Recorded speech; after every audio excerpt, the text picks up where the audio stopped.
مفتی صاحب کے official channel مفتی طارق مسعود speeches کو سبسکرائب کریں۔ بھائی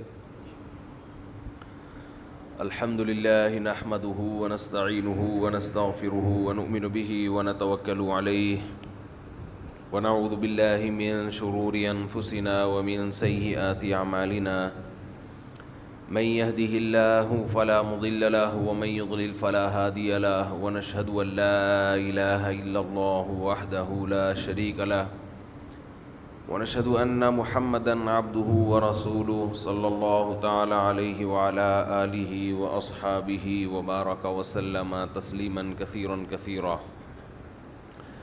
أما بعد فأعوذ بالله من الشيطان الرجيم بسم الله الرحمن الرحيم وذروا ظاهر الإثم وباطنه إن الذين يكسبون الإثم سيجزون بما كانوا يقترفون۔ قرآن مجید میں اللہ تعالیٰ نے ہر قسم کے گناہ سے بچنے کا حکم دیا ہے۔ پچھلی قوموں کے بارے میں اللہ نے بتایا کہ مذہب کو انہوں نے کھیل اور تماشے کی چیز بنا لیا تھا۔ مذہب بھی ایک قسم کا انٹرٹینمنٹ کا ذریعہ بن گیا تھا۔ ہمارے ہاں بھی ایسا ہی ہو چکا ہے۔ قرآن الحم سے لے کے والناس تک ایک حقیقت بیان کرتا ہے کہ اللہ تعالیٰ کی ناراضی گناہ کی وجہ سے ہوتی ہے۔ جن چیزوں کو اللہ نے حرام قرار دیا، ناجائز قرار دیا، اللہ یہ نہیں چاہتے کہ لوگ وہ کام کریں۔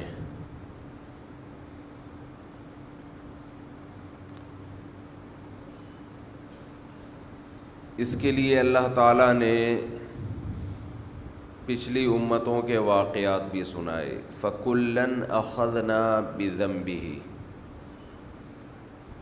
قوم عاد کا واقعہ، قوم سمود کا واقعہ، نوح علیہ السلام کا، لوط علیہ السلام کا، ابراہیم علیہ السلام کا، فرعون اور موسیٰ علیہ السلام کا، بہت سارے واقعات بیان کر کے قرآن کہتا ہے کُلًّا أَخَذْنَا بِذَنبِهِ، ہم نے ہر قوم کو اس کے گناہ کی وجہ سے پکڑا۔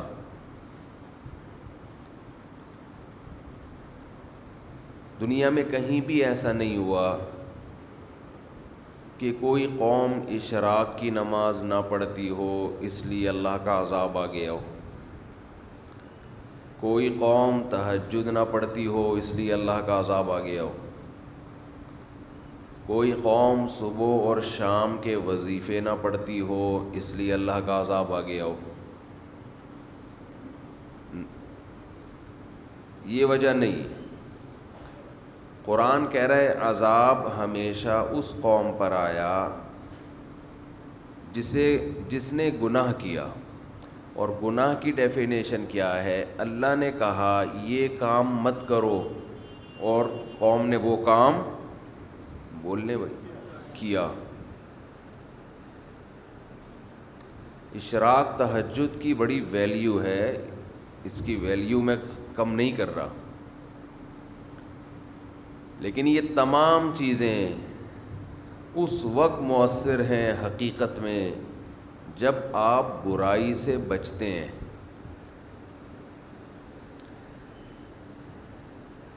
ہمارے ہاں سب کچھ کرنے کے لیے تیار ہیں، گناہ سے برائی سے بچنے کے لیے تیار نہیں ہیں۔ اللہ کہتے ہیں تھوڑا کر لو، کرو اس طریقے سے جس طریقے سے میں بتا رہا ہوں، تھوڑے پہ راضی ہو جاؤں گا۔ ہم کہتے ہیں زیادہ کریں گے مگر اخپل طریقے سے کریں گے، طریقہ وہ ہوگا جو ہمارا ہے۔ تو اللہ کہتے ہیں جی بھر کے کر لو آخرت میں اس کا کوئی اجر نہیں ملے گا.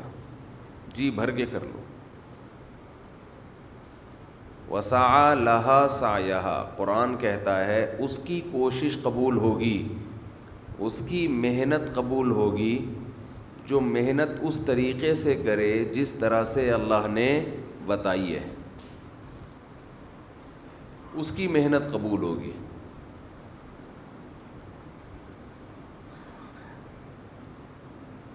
تو ارادہ کریں، عزم کریں، اپنی زندگی سے ایک ایک گناہ کو خارج کرنا ہے.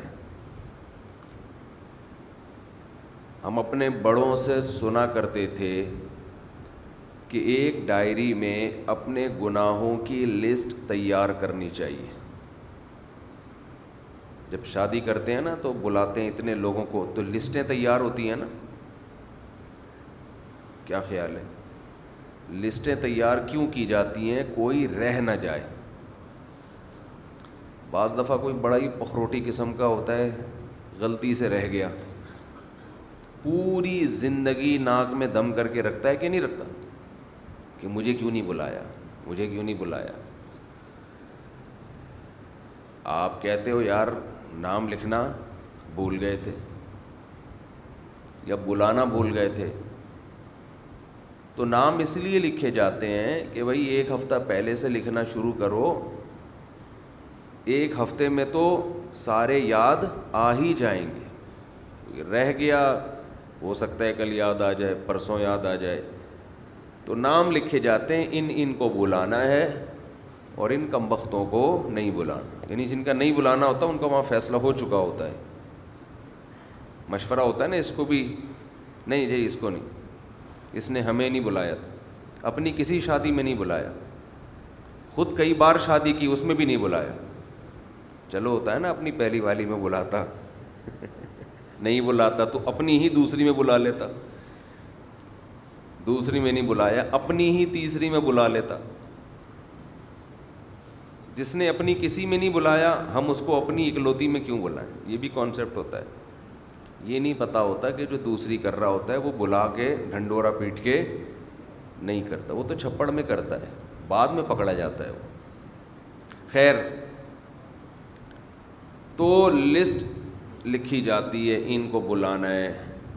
لسٹ لکھنے کا مطلب یہ ہوتا ہے کہ کوئی رہ نہ جائے. ہم نے بڑوں سے سنا حکمت کی بات کہ اپنے گناہوں کی بھی لسٹ خود تیار کرنی چاہیے.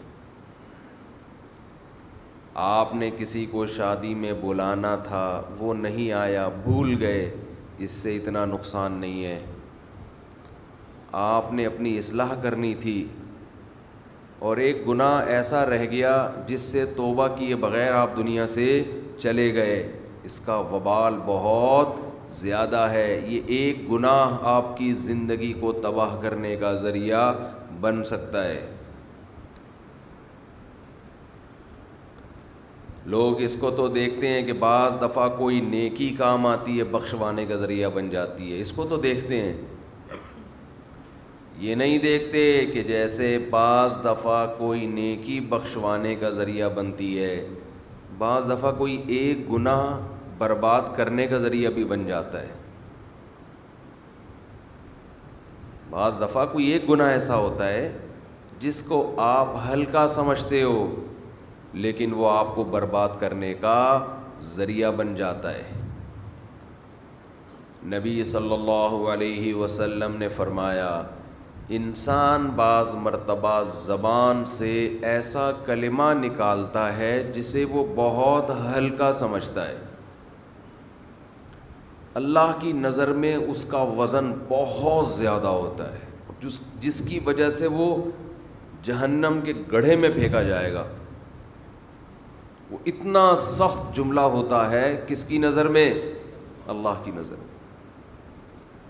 آپ اس کو ہلکا سمجھ رہے ہوتے ہیں. بتاؤ کوئی شخص ساری زندگی تہجد پڑھے، رمضان کے روزے رکھے، اللہ کے خوف سے روتا رہے، صدقات و خیرات کرے، کوئی پریشانی آئی اور منہ سے یہ جملہ کہہ دیتا ہے کہ اللہ کو میں ہی ملا ہوں پریشان کرنے کے لیے، ساری ٹینشنیں اللہ نے مجھے کو دی ہوئی ہیں، میرا ہی بیڑا غرق کر کے رکھا رہتا ہے ہمیشہ اللہ. تو آپ کیا سمجھتے ہیں کہ یہ ہلکا جملہ ہے؟ اس ایک جملے میں اتنا وزن ہے کہ اس میں یہ طاقت ہے کہ یہ آپ کی ساری زندگی کی نیکیوں کو کھا جائے. اللہ کہے گا جب تو مجھے ایسا سمجھتا ہے تو پھر تو تیری میری کیسی دوستی، کس بات کی دوستی؟ یہ تہجد لے جا کسی اور کے پاس.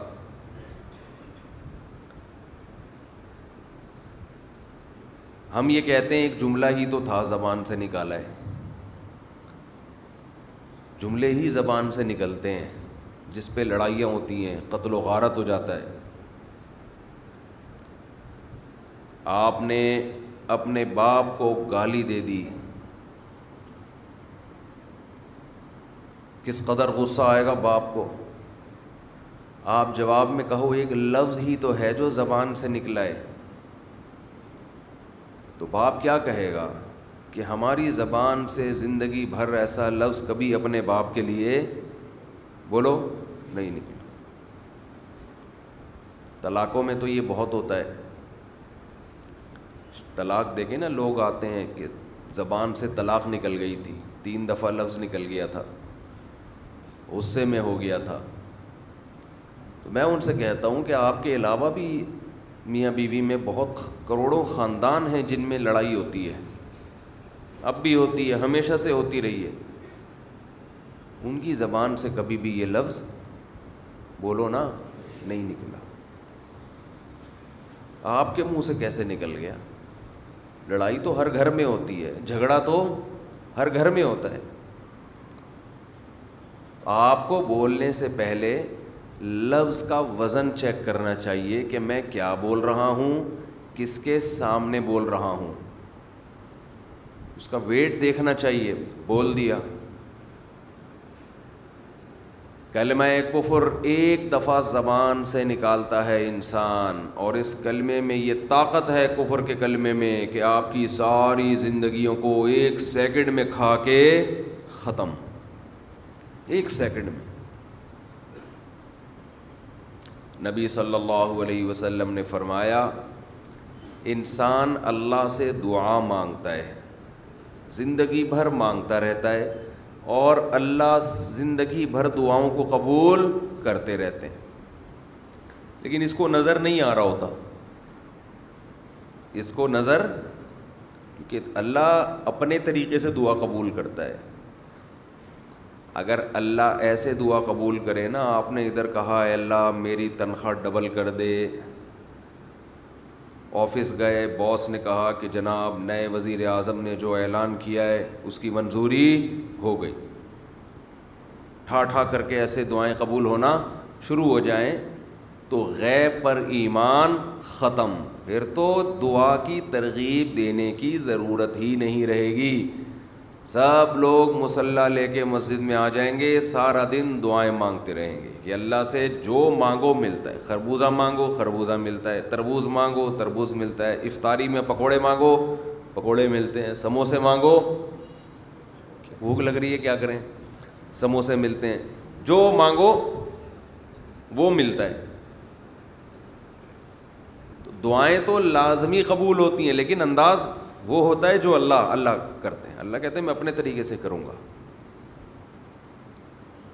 اب اس کی بڑی لمبی چوڑی تفصیل ہے کہ کیسے قبول ہوتی ہے.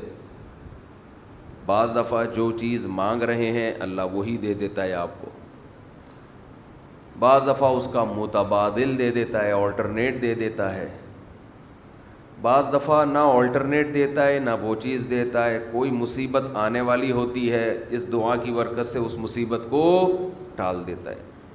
آپ اپنے بیٹے کے لیے بچی کے لیے دعا مانگ رہے ہیں اس کو ٹھیک کر دے، وہ ٹھیک نہیں ہوئی لیکن دوسری نے بیمار ہونا تھا، اللہ نے اس سے وبا کو ٹال دیا.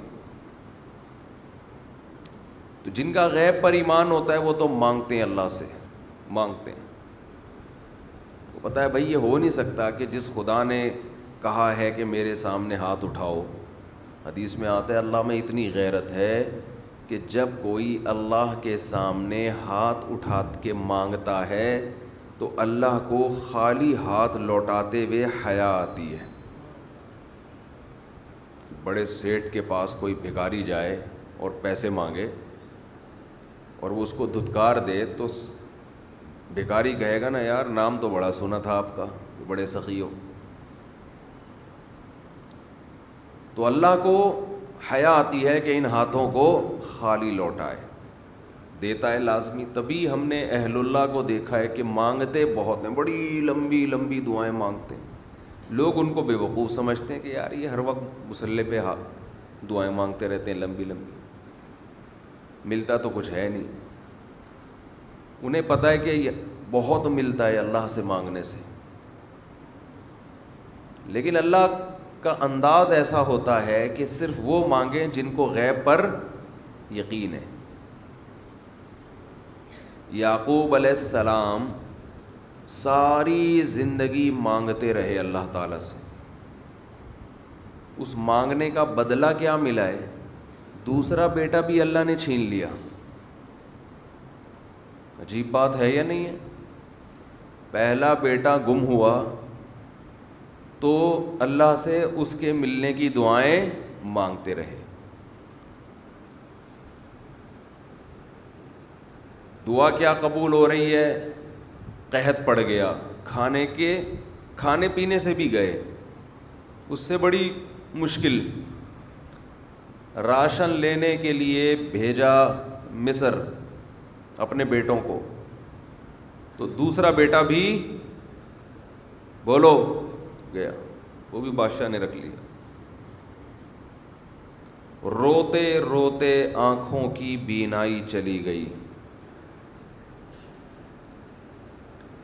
آپ کی اولادیں آپ سے کیا کہنے لگیں؟ تاللہ تفتأ تذکر یوسف, اللہ کی قسم آپ یوسف کو ابھی تک یاد رکھا ہوا ہے. حتیٰ تکون حرضا او تکون من الہالکین, آپ کی جان نہ چلی جائے. تو زبان سے یہ نہیں کہا کہ میں اللہ سے مانگ مانگ کے تھک گیا ہوں لیکن اللہ دینے کے لیے تیار نہیں ہے, میرا تو دوسرا بیٹا بھی گیا. جب دوسرا بیٹا بھی گیا ہے نا, اس وقت یہ الفاظ کہیں کہ آنکھوں کی بینائی چلی گئی. تو گھر والے کہنے لگے کیا آپ کو ابھی تک یاد ہے؟ کچھ چیزیں غیر اختیاری ہوتی ہیں, اپنے اختیار سے غم کو سوچنا یہ شریعت میں جائز نہیں ہے, لیکن کچھ چیزیں انسان کے اختیار میں نہیں ہوتی. وہ غم جو آپ کے اختیار میں نہیں ہے اس پہ آپ کو گناہ نہیں ملتا بلکہ صبر پہ ثواب ملتا ہے. شریعت میں حکم یہ ہے کہ غم کو بھول جاؤ, اس کو ایک ہی چیز کو لے کے مت بیٹھے رہو. لیکن حضرت یعقوب علیہ السلام کو اپنے بیٹے سے اتنی محبت, ظاہر ہے اس بیٹے میں بہت ساری خصوصیات تھیں, وہ جانتے تھے کہ اللہ ان کو پیغمبر بنائے گا, کہ اتنے عرصے کے بعد بھی آپ کے دل سے غم نہیں نکلا, لیکن اس غم کو لے کر زندگی گزار دی. کسی کے سامنے اللہ کی شکایت نہیں کی کہ میرے ساتھ کیا ہو رہا ہے. اور دعا قبول کیسے ہو رہی ہے کہ دوسرا بیٹا بھی گیا. بیٹوں نے آ کے بتایا کہ آپ کے بیٹے نے چوری کی تھی جس کی وجہ سے بادشاہ نے اس کو رکھ لیا. قال بل سولت لکم انفسکم امرا, باپ نے کہا تم نے جیسے پہلے ایک کہانی گڑھی تھی دوبارہ سے ایک کہانی گڑھ لی ہے. حالانکہ اس دفعہ بیٹے سچ بول رہے تھے, چوری تو نہیں کی تھی لیکن الزام لگا تھا چوری کا. تو یعقوب علیہ السلام نے دوسرے بیٹے کے جانے پہ ایک لفظ ناشکری کا زبان سے نہیں نکالا, بلکہ کیا کہا؟ انما اشکو بثی وحزنی الی اللہ واعلم من اللہ ما لا تعلمون. میں اپنا غم تمہارے سامنے بیان نہیں کرتا, صرف اللہ کے سامنے بیان کرتا ہوں, اور اللہ کے بارے میں وہ کچھ جانتا ہوں جو تم نہیں جانتے. کیا مطلب؟ وہ مجھے تسلی دے رہا ہے، اس میں خیر ہوگی. ہمارا کام ہے مانگنا، ہم بھکاری ہیں. یہ تو ملحد اور خدا کے منکر لوگ ہیں جو مسلمانوں کا مذاق اڑاتے ہیں کہ یہ دعائیں مانگتے ہیں اور ان کو ملتا کچھ نہیں ہے.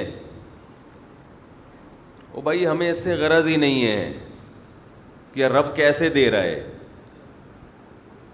ہمیں اس نے پابند بنا دیا مانگو، تو ہمیں اہل اللہ کو تو مزہ اس سے آتا ہے کہ اس نے ہمیں بول دیا مانگو، وہ نہ بھی دے، مانگنا ہی ہمارے لیے سب کچھ ہے. تو میں جو بات عرض کر رہا تھا وہ یہ تھی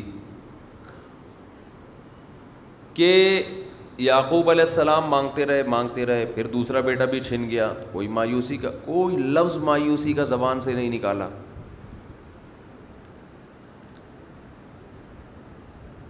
تو حدیث میں آتا ہے کہ ایک بندہ مسلسل دعا مانگتا ہے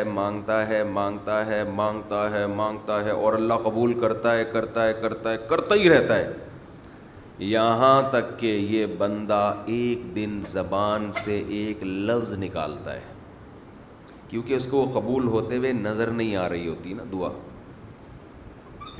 یہ زبان سے کیا لفظ نکالتا ہے کہ میں دعا مانگتا ہوں مگر اللہ قبول بولو نہیں کرتا. جیسے معاذ اللہ نقل کفر کہ یعقوب علیہ السلام اگر کہہ دیتے کہ اللہ کئی سال سے دعا مانگ رہا تھا بیٹا مل جائے، مگر تو نے تو دوسرا بھی چھین لیا، لہذا ثابت یہ ہوا کہ میں مانگتا تو ہوں لیکن اوپر والا قبول بولو نہیں کرتا. اگر یہ لفظ زبان سے نکالتے جیسے کہ آج کل لوگ نکالتے ہیں زبان سے، تو حدیث میں آتا ہے یہ جو جملہ زبان سے نکالا ہے اس کے بعد سے اللہ قبول کرنا چھوڑ دیتے ہیں. اس سے پہلے ہو رہی تھی، آپ نے یہ لفظ کہہ دیا اس کو ہلکا سمجھ کے، اللہ کے ترازو میں یہ کلمہ، یہ چھوٹا سا جملہ بہت بھاری ہے اللہ کی غضب کو دعوت دینے کے لیے. اللہ کہتے ہیں مجھے تانا دے دیا کہ میں قبول نہیں کرتا. گھروں میں جھگڑا ہوتا ہے نا، عورت کہتی ہے مرد کھلا کھلا کے تھک جائے، بیوی کہتی ہے ہاتھ تنگ کیا ہوا ہے کھلاتے نہیں ہو. بعض دفعہ آدمی کو غصہ آتا ہے کہ اب میں ہاتھ اپنا تنگ کر کے دکھاؤں گا، اب انڈے نہیں لے کر آؤں گا. میں کہتا ہوں چنگیز خان بھی، اگر کوئی چنگیز خان کی اولاد ہے نا، اس میں بھی اتنی طاقت نہیں ہے کہ بیوی کہے کہ 6 انڈے چاہیے اور وہ ان 6 کو 4 کر کے دکھا دے کہ نہیں آج 4 انڈے آئیں گے 6 نہیں آئیں گے. کوئی ہے ایسا مائی کا لال؟ کوئی ایسا مائی کا لال پیدا نہیں ہوا. تو استنبول کیسے فتح کرو گے؟ صحیح، استنبول کیسے فتح کرو؟ سلطان محمد فاتح نے استنبول فتح کیا تھا نا.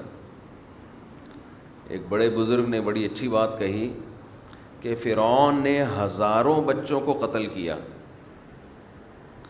اور بنی اسرائیل کے نا، لیکن موسیٰ علیہ السلام جب صندوق سے نکلے فرعون نے ارادہ کیا اس کو بھی قتل کروں. فرعون کی بیوی نے کہا لا تقتلوہ، اسے قتل مت کرو. فرعون نے کہا اچھا. فرعون نے کیا کہا؟ ٹھیک، it is okay, no problem. سمجھتے ہو؟ تو یہ ہمارے لیے بڑی تسلی کی بات ہے، یہ ہمارے لیے بڑی تسلی کی بات ہے کہ جب فرعون جیسا آدمی گھر میں فرعون نہیں تھا تو ہم اور آپ کس کھیت کی مولی ہیں یار. چلتے رہو جیسے زندگی گزار رہے ہو، جتنے انڈے کہے ہیں اتنے لے آیا کرو. خیر، میں یہ عرض کر رہا تھا کہ بعض گناہوں کو انسان ہلکا سمجھتا ہے، بعض لفظوں کو انسان ہلکا سمجھتا ہے، اللہ کی نظر میں وہ لفظ بھی بہت بھاری ہوتے ہیں، وہ گناہ بھی بہت بھاری ہوتے ہیں۔ ایک بات خوب اچھی طرح سمجھ لیں،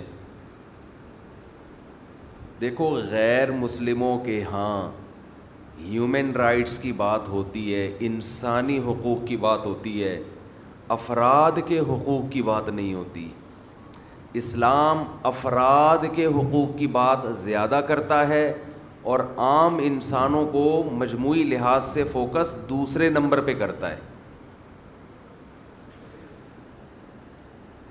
آپ نے گوروں کے ہاں، لبرل لوگوں کے ہاں نعرے سنے ہوں گے، ویمن رائٹس، ہیومن رائٹس، انسان کے حقوق اور عورتوں کے حقوق سنے ہوں گے نا۔ کبھی آپ نے سنا ماں کے حقوق؟ سنا؟ بیوی کے حقوق گوروں سے؟ بیوی کبھی سنا؟ بول دو نا نہیں سنا، تو اس میں کیا بات ہے؟ وہ تو تھوڑا سا ہلیں گے تو پتہ بات آگے چلے گی نا۔ کبھی سنا بیٹی کے حقوق؟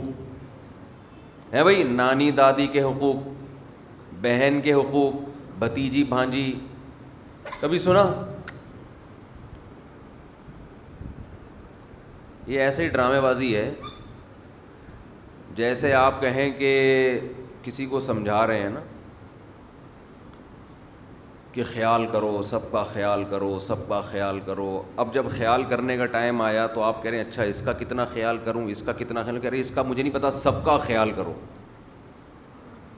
ابے بھائی جب تک آپ بتاؤ گے نہیں کیا خیال کرنا ہے، کس کا کتنا کرنا ہے، تو یہ تو ایک مبہم سے نعرے ہیں، اور ساری دنیا کے سارے انسانوں کا تو کوئی بھی خیال نہیں کر سکتا۔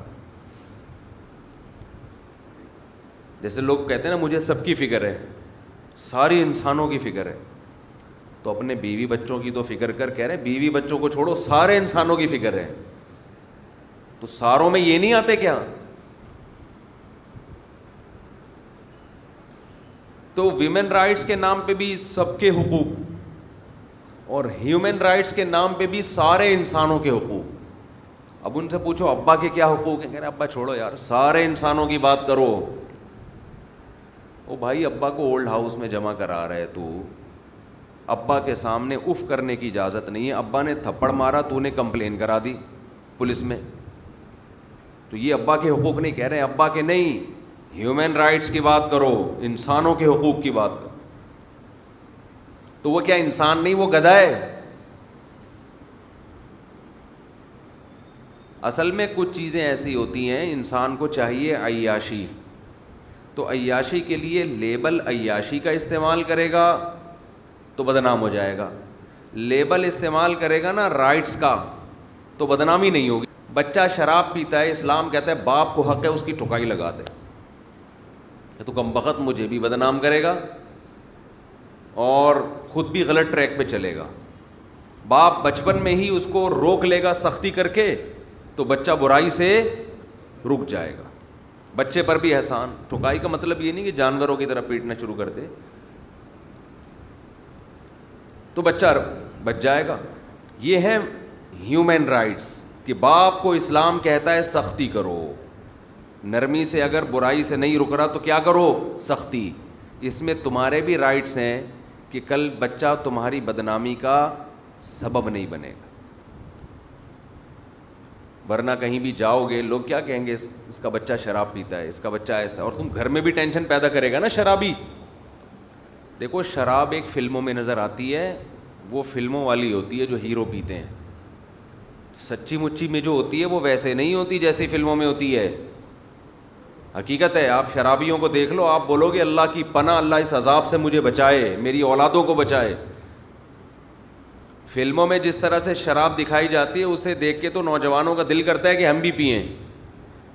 وہ ڈراموں فلموں کی دنیا کچھ اور ہے اور حقیقی دنیا کچھ اور ہے۔ ہم نے باہر ملکوں میں دیکھا ہے کیسے شراب پی کے پڑے ہوئے ہوتے ہیں، منہ سے رالیں ٹپک رہی ہیں، گدھا لگ رہا ہوتا ہے شکل سے، انسان نہیں لگ رہا ہوتا۔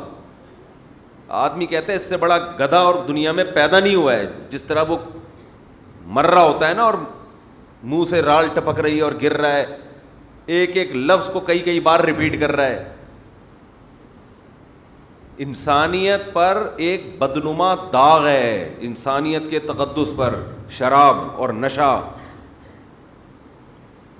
فلموں میں تو دکھائیں گے، اور ویسے وہ ایک فائر بریگیڈیئر کے عملے میں نا ایک شرابی تھا، وہ گیا اور 10-20 لوگوں کو آگ سے بچا کے لے آیا، اور پھر کہہ رہا ہے مجھے شاباش دو، 20 لوگوں کو بچا لیا. انہوں نے کہا کم بخت یہ سارا فائر بریگیڈ کا عملہ تھا جس کو تو نکال کے لے آیا اندر سے. یہ سارا دماغ کام نہیں کرتا شرابی کا. کہہ رہے یہ تو آگ بجھانے کے لیے گئے ہوئے تھے، انہی کو اٹھا کے لے آیا. تو ایک جگہ آگ لگ گئی تو افریقہ میں نا، تو آگ لگی ہے تو فائر بریگیڈ کے عملے میں پاکستانی لوگ تھے. تو وہ افریقی آپ کو پتہ ہے وہ تو بیچارے اندھیرے میں نظر ہی نہیں آتے. تو وہ کسی نے پاکستانی تھوڑا گورے گورے ان سے بہرحال کلر اچھا ہوتا ہے. تو جب اوپر سے بندوں کو زندہ بندوں کو پھینکنا شروع کیا تو نیچے پاکستانی کہہ رہا ہے کہ بھائی جو جل گئے ہیں ان کو نہیں بھیجو، جو جل گئے ہیں ان کو نہیں پھینکو. کچھ لوگوں کی سمجھ میں آیا، کچھ کے اوپر سے گزر گئے. خیر، تو آپ ایک لفظ کو سمجھتے ہو بہت ہلکا، آپ ایک گناہ کو سمجھتے ہو بہت ہلکا. تو میں یہ عرض کر رہا تھا، ایک مثال دے رہا تھا کہ غیر مسلموں کے یہاں ہیومن رائٹس بھی ہیں، ویمن رائٹس بھی ہیں، اسپیسیفک انسانوں کے رائٹس نہیں ہے کہ اس کا یہ حق ہے، اس کا یہ حق. تو ایک بات کا خیال کیا کریں، کچھ لوگوں کے آپ پر احسانات اتنے زیادہ ہیں کہ ان کے ساتھ بد اخلاقی کرنا اور ایک عام آدمی کے ساتھ بد اخلاقی کرنا، ان دونوں بد اخلاقیوں کے ویٹ میں بہت فرق ہے. سمجھتے ہو؟ شخصیت کے بدلنے سے کسی بھی جرم کی حیثیت تبدیل ہو جاتی ہے. دیکھو 3 قسم کی چیزیں یاد رکھو جن کی وجہ سے گناہ اور نیکی کی ویلیو گھٹتی اور بڑھتی ہے. ایک شخصیت، ایک مکان اور ایک ٹائم اور زمان. آپ اگر شراب پیتے ہو اپنے گھر میں بیٹھ کے، گناہ ہے یقیناً. مسجد میں پیتے ہو تو آپ بتاؤ وہی ایک بوتل کا گناہ اور اس کا جو ویٹ ہے وہ کئی گنا بڑھ جائے گا کہ نہیں بڑھ جائے گا؟ بولو نا. اور پھر مسجد حرام میں پیتے ہو معاذ اللہ، تو اس بات کا ڈر ہے کہ اللہ وہیں کوئی آسمانی عذاب نازل نہ کر دے، اس کا ویٹ اور زیادہ بڑھ جائے گا اس گناہ کا. اسی طرح کچھ ٹائمز ایسے ہیں، وقت ایسے ہیں. یہ تو میں نے بات کی مکان اور جگہ کی، جگہ کے بدلنے سے بھی حکم بدلتا ہے، نیکی بھی بڑھ جاتی ہے. عام مسجد میں، گھر میں آپ نماز پڑھو 1 نماز، مسجد میں جماعت سے پڑھو 25 نمازیں، مسجد حرام میں پڑھو، بولو نا 1,00,000 نمازوں کے برابر ثواب. 1,00,000.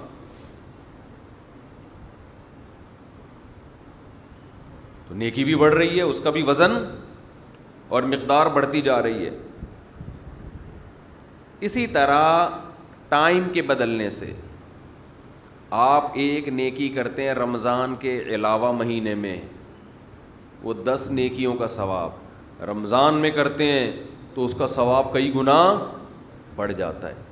لیلۃ القدر میں کرتے ہیں تو ایک رات کی عبادت 1000 مہینے کے برابر، 80 سال کے برابر. اس کو اگر اتار دینا تو بڑی جی، پھر اس میں چینج کرنا. اس کو جو الکوہلک خوشبو ہے نا، الکوہلک لوگ استعمال تو کرتے ہیں، لیکن اگر آپ تھوڑا سا دماغ لگا کے بار بار آپ استعمال کریں نا، آپ کو اندازہ ہوگا اس سے انسان فریش نہیں ہوتا، یہ اور دماغ پہ بوجھ کا ذریعہ بنتی ہیں. اگر کثرت سے آپ استعمال کریں تو آپ کو اندازہ ہوگا. خیر، اسی طرح ٹائم، جیسے رات، رمضان کی راتوں کا ثواب عام راتوں سے بہتر، پھر رمضان کی آخری عشرے کی جو راتیں ہیں وہ پچھلے 2 عشروں سے زیادہ افضل، پھر لیلۃ القدر 80 سال کی عبادت سے افضل. تو ٹائم کے بدلنے سے نیکی کا وزن اور گناہ کا وزن اس میں فرق پڑتا ہے. تو رمضان میں کوئی گناہ کرتے ہیں اس کا وبال بھی دوسرے مہینوں سے زیادہ ہے. تو اسی طرح خوب سمجھ لیں کہ شخصیت کے بدلنے سے بھی نیکی اور گناہ کے وزن میں فرق پڑتا ہے. قرآن کیا کہتا ہے؟ امہات المؤمنین کو. پھر شخصیت کی 2 قسمیں، ایک تو وہ گناہ کرنے والا اور ایک وہ جس کا حق پامال کیا جا رہا ہے، جس کا حق ضائع کیا جا رہا ہے.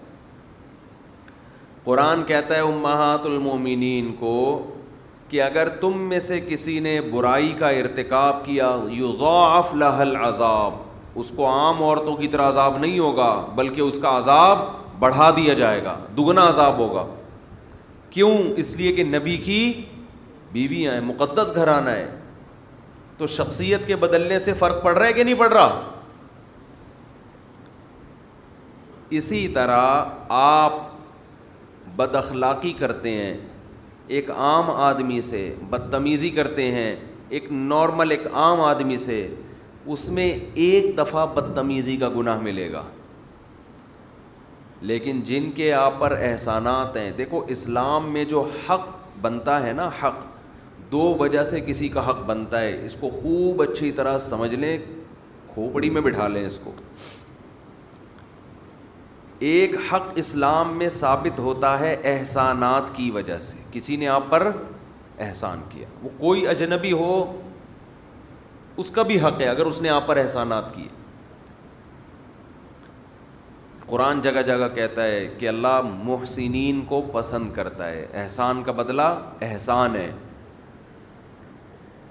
اس کو تو سب مانتے ہیں، یہ چیز تو لوگ تسلیم کرتے ہیں، غیر مسلم بھی مانتا ہے. کسی نے آپ پر احسان کیا، آپ کیا کریں؟ آپ بھی اس پر احسان کریں. لیکن قرآن کہتا ہے وَأُولُو الْأَرْحَامِ بَعْضُهُمْ أَوْلَى بِبَعْضٍ فِي كِتَابِ اللَّهِ. ایک اس سے بھی بڑا حق بنتا ہے بلڈ ریلیشن کی وجہ سے. یہ ریلیشن مارکیٹ سے کیا ہو رہا ہے؟ اس کی ویلیو کیا ہو رہی ہے مارکیٹ سے؟ ختم. پہلے ریلیشن کی ویلیو ختم ہوئی، پھر فیملی پلاننگ پر عمل کی وجہ سے ریلیشن ہی مارکیٹ سے شارٹ ہونا شروع ہو گیا. نہیں آئی، اوپر سے گزر گئی میرا خیال.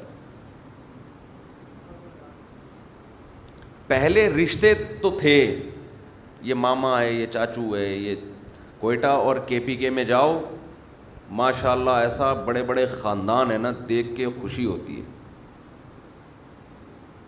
میں پشاور والوں سے کہتا ہوں خدا کے لیے نسلیں مت روکنا، برباد ہو جاؤ گے، یہ سارا تمہارا خاندانی نظام تباہ ہو جائے گا. یہاں تو ہو گیا، کراچی اور پنجاب میں تو نسلیں ختم ہو رہی ہیں، روک دی نسلیں. 2 بچے ہی اچھے پر آ گئے ہیں. اب جب 2 بچے ہوں گے تو ان کے جب بچے ہوں گے تو ان بچوں کا ایک عدد چاچا ہوگا بمشکل، اور اگر وہ پھپھو زندہ رہی تو ایک پھپھو ہوگی بس. اس کے بعد اور کزن بھی ایک آدھی ان کے ہاں ایک ہے، ان کے ہاں دیکھ لیں، شاید دعا کرو. یہ سیٹ اپ چلے گا. KPK میں جاؤ، بلوچستان میں جاؤ، او ایسے رشتہ دار ہیں، یہ بھی ہمارا چاچا ہے، یہ کون ہے؟ یہ بھی چاچا ہے، یہ کون ہے؟ یہ بھی چاچا ہے، یہ کون ہے؟ یہ بھی چاچا ہے. اتنے سارے چاچے. اس کے بعد ماموں کی ایک الگ فہرست ہے، سارے بیٹھے ہوتے ہیں دسترخوان پہ، اچھا لگتا ہے. پھر ان کے بیٹے، وہ ایک الگ فہرست ہے، گھر بھرے ہوئے ہوتے ہیں اور سب کھا پی رہے ہیں. مجھے تو کوئی بھی ایسا بڑی فیملی نظر نہیں آئی جو بڑی فیملی ہونے کی وجہ سے چھوٹے رہ گئے ہوں، وہ خوراک نہ ملی ہو ان کو، کہ بھئی اتنے سے ہوں یا باریک باریک سے ہوں. اب میں پوچھ رہا ہوں پشاور میں کہ یہ اتنے سے کیوں رہ گئے؟ بھائی وہ اتنے زیادہ ہو گئے تھے کہ کھلا نہیں سکے ہم ان کو. فیملی پلاننگ والا کہتے ہیں نا کہ اتنے ہوں گے تو کھائیں گے کہاں سے, تو اتنے زیادہ ہو گئے تھے, کھا نہیں سکے, چھوٹے چھوٹے رہ گئے. ساشے ہیں ابھی یہ بچوں کے, سارے ماشاء اللہ لمبے لمبے جوان. اور 2 والوں کو دیکھ لو, 2 ہوئے تھے اس لیے کہ خوب کھائیں گے, وہ بیچارے خوب کھانے کے قابل نہیں ہیں, وہ لاڈ پیار کی وجہ سے کھاتے ہی نہیں ہیں. مائیں منتیں مانتی ہیں, یہ کھا لے, یہ کھا لے, یہ چکھ لے, نہیں یہ بھی نہیں کھانا, یہ بھی نہیں کھانا, پاٹھا کھا لے, نہیں پاٹھا نہیں کھانا, ہپا. اب تو رائس کہنے لگے, پہلے چاول کو بچوں کے سامنے ہپا گئے, یہ ہپا کھا لے, نہیں ہپا, پپا ہپا نہیں کھانا. تو کچھ 2 نوالے بچہ کھا لینا, ماں منت پوری کرتی ہے اپنی. پتہ نہیں کیا کیا کھا رہا ہے, بڑھ پھر بھی نہیں رہا, اور بڑھ بھی رہا ہے, عجیب سے بڑھ رہے ہیں, اتنی عجیب سی چیزیں مارکیٹ میں آ رہی ہیں. وہ بچے گئے مارکیٹ سے, وہ تراویوں میں شرارتیں نہیں کرتے, تو بچے شرارت بھی نہیں کرتے, پب جی میں لگے ہوئے ہیں, ویڈیو گیم میں لگے ہوئے ہیں, پتہ نہیں کھا کیا رہے ہیں, بڑھ ہی نہیں رہے. بڑھ بھی رہے تو عجیب سے پولے پولے سے نہیں ہوتے, بالکل ہی پولے سے ہوتے ہیں نا, بالکل ہی بھس بھرا ہوا ہو جیسے. ننگے پاؤں ماں باپ چلنے نہیں دیتے بچوں کو, تو ننگے پاؤں گلیوں میں بھاگیں گے تو پاؤں مضبوط ہوں گے نا. نہیں جی کچھ لگ جائے گا تو لگ جائے گا, تو نکال لینا. ہمیں تو بچپن میں سینکڑوں مرتبہ کانٹا چبھا ہے, خود ہی بیٹھ کے نکال رہے ہوتے تھے. بھاگنے تو ان بچوں کو لیکن یہ جب 2 ہوں گے تو پھر ایسے ہی پلیں گے جیسے پل رہے ہیں, ہول سیل کے حساب سے ہوتے ہیں. جاؤ جا کے خود ہی بڑے ہو جاؤ تو بتا دینا ہم بڑے ہو گئے ہیں. جب بڑے ہو جاؤ بتا دینا ابا ہم کیا ہو گئے ہیں, بڑے ہو گئے. اور میرے بیان میں بیٹھیں گے جلدی بڑے ہو جائیں گے. تو خیر میں کیا عرض کر رہا تھا, کہاں سے کہاں بات چلی گئی.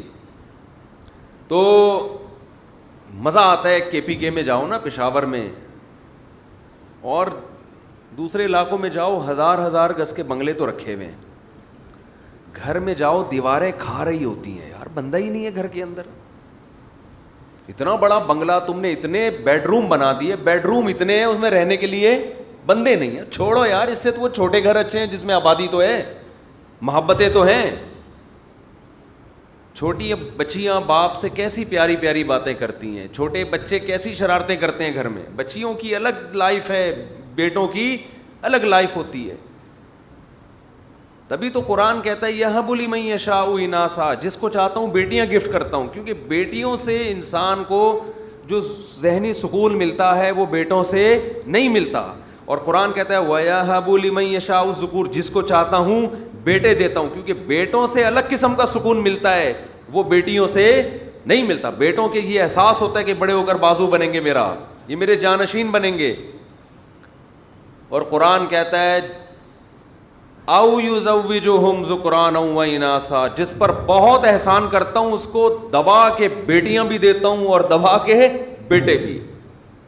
اناث او یزوجہم ذکرانا و اناثا, یہ پلورل کا صیغہ ہے جمع کا. جمع کے کم سے کم افراد عربی میں 3 ہوتے ہیں, یعنی کم سے کم جو قرآن کے مطابق بیٹے اور بیٹیوں کا نصاب ہے نا, جہاں سے آپ کی اولاد اسٹارٹ ہوتی ہے, وہ 6 ہیں. کم سے کم 3 بیٹے اور کم سے کم 3 بیٹیاں. اس کے بعد اب اولاد شروع ہوتی ہے. یہ آخری درجہ ہے اللہ کی نعمت کی تکمیل کا. اور گھر میں جاؤ بچے مارکیٹ سے شارٹ, گھر ہے رہنے کے لیے, بندہ نہیں ہے اس میں. جب آدمی اللہ پہ توکل نہیں کرتا نا, اس سے زیادہ نحوست والی زندگی ہوتی نہیں. ہر وقت کیلکولیشن میں جب لگا رہتا ہے نا کہ میں اتنا کما رہا ہوں تو اس میں اتنے پراٹھے آ سکتے ہیں, اتنے انڈے آ سکتے ہیں, اگر مزید گھر میں بندہ آ گیا تو میری تنخواہ کم پڑ جائے گی. جو کیلکولیٹر لے کے بیٹھا ہے اس کے چہرے کی رونق اللہ چھین لیتے ہیں. وہ ہر وقت اسی میں. وہ بچوں کو بھی شادی نہیں کرنے دیتا کہ بہو آئے گی تو گھر میں 2 روٹی زیادہ پکیں گی. ہم نے رکشے والوں کو دیکھا ہے, ٹماٹر والوں کو دیکھا ہے, ایک ریڑھی سے گھر چلا رہے ہیں, بیٹا بالغ ہوا, اس کی بھی اپنے خرچے پہ شادی کر دی. میں نے ایک ریڑھی والے سے پوچھا, میں نے کہا تیرا بچہ ابھی بالغ ہوا ہے, تیرے پاس ایک ریڑھی ہے اور بچہ کچھ کما نہیں رہا, تو پہلے اپنے بچوں کو بھی پال رہا ہے اسی ریڑھی سے, اور اپنے بیٹے کی شادی کر کے بہو کو بھی, پھر آگے اس کے بچے ہوں گے. تو کہتے ہیں اللہ کھلا رہا ہے. جب ایک ریڑھی سے سب کچھ پل رہا ہے تو اللہ اور بھی کھلا دے گا. اور بڑے بڑے کروڑپتی لوگوں کو دیکھا ہے کہ جو اپنے آپ کو اپنی نسل سے محروم کر دیتے ہیں. بڑھاپے میں یہ نوٹ آپ کے کام نہیں آئیں گے, یہ دل نہیں بہلائیں گے. بڑھاپے میں افراد چاہیے آپ کو, اور بڑھاپا زیادہ دور نہیں ہے, بہت جلد آتا ہے, اور بڑا طویل عرصہ ہوتا ہے بڑھاپے کا. سمجھتے ہو؟ بڑھاپے کی زندگی کوئی کم نہیں ہوتی, بہت لمبا ٹائم ہے. اس میں آپ کو افراد چاہیے گھر میں. نوٹوں سے دل بہلانا ہوتا تو جاپان والے بندے کرائے پہ نہ منگوا رہے ہوتے گپ شپ لگانے کے لیے. جاپان کے بڈھے یہی کرتے ہیں. جاپان کا بڈھا زندگی بھر سائنسی چیزیں ایجاد کرتا ہے, بڑی بڑی چیزیں. جب خود بڈھا ہو جاتا ہے تو کسی کام کا نہیں رہتا. اب نہ حکومت اس کے لفٹ کراتی ہے کہ بڈھا ہو گیا کیا کریں, ہمارے کام, پیسے ویسے باندھ دیتی ہے, ہاں بھائی کھاؤ پیو. تو وہ اس سے کرائے پہ بندہ منگواتا ہے. وہ کہتا ہے میرے پاس سب کچھ ہے, بندے مارکیٹ سے بولو نا شارٹ, بندے نہیں ہیں گپ شپ لگانے کے لیے. نہ بہویں ہوتی ہیں جیپنیز کی, نہ داماد ہوتے ہیں, نہ پوتے ہوتے ہیں, نہ وہ ایک آدھ ہوتا ہوگا, وہ بھی کہیں تحقیق میں لگا ہوا ہوگا, ٹویوٹا کمپنی میں کوئی ٹائر ایجاد کر رہا ہوگا بیٹھ کے. ساری زندگی اسی پہ لگا دی. اب کھلتا ہے بڑھاپا, خودکشیوں کی طرف جاتے ہیں, بندے منگواتے ہیں, یار 1 گھنٹہ ہم سے بات چیت کر لو, اتنا کرایہ لے لو. اس سے وہ ٹماٹر والا اچھا ہے بھائی, جو ٹماٹر بھی ایجاد نہیں کر سکا, جو ٹومیٹو کیچپ بھی ایجاد نہیں کر سکا ساری زندگی. اس کے گھر میں رونق ہوتی ہے, اس کے بچے دائیں بائیں گھوم رہے ہوتے ہیں, اس کے بیٹے بہویں داماد پوتے نواسے خدمت کر رہے ہوتے ہیں. خیر کہاں سے کہاں چلے گئے. تو میں یہ عرض کر رہا تھا, جلدی سے بات کو سمیٹوں, کہ رائٹس کی بات غیر مسلم کرتے ہیں تو اسلام میں رائٹس جو کسی کے حقوق ہوتے ہیں نا, 2 وجہ سے ہوتے ہیں. ایک تو احسان اور ایک بلڈ ریلیشن. آپ کا اس سے ریلیشن کیا ہے؟ ریلیشن ایسی چیز ہے کہ اگر اس کے احسانات نہ بھی ہوں تو بھی شریعت نے آپ کے اوپر اس کے حقوق رکھے ہیں, صرف ریلیشن کی بیس پہ. اب جتنا قریبی ریلیشن ہوگا اس کے ساتھ بد اخلاقی کا ویٹ اتنا زیادہ بڑھ جائے گا. میں عرض کر رہا تھا نا, شخصیت کی وجہ سے بھی گناہ کا وزن کم اور زیادہ ہوتا ہے. دیکھو کسی نے ایک عام انسان کو قتل کر دیا, بہت بڑا جرم ہے, اپنے ماں باپ کو خدا نخواستہ قتل کر دیا, تو کیا وہ عام قاتلوں جیسا ہے بھائی؟ اپنے بھائی کو قتل کر دیا, بہن کو قتل کر دیا, تو عام قاتلوں کی طرح ہے وہ. دنیا لعنت کرتی ہے نا, اپنے بھائی کا قاتل ہے, اپنے باپ کا قاتل ہے, کبھی سر اٹھا کے جی سکے گا وہ؟ تو اسی طرح خوب اچھی طرح سمجھ لیں کہ آپ نے کوئی کڑوا جملہ کہا, بدتمیزی کی, سختی کی اپنے دوست کے ساتھ,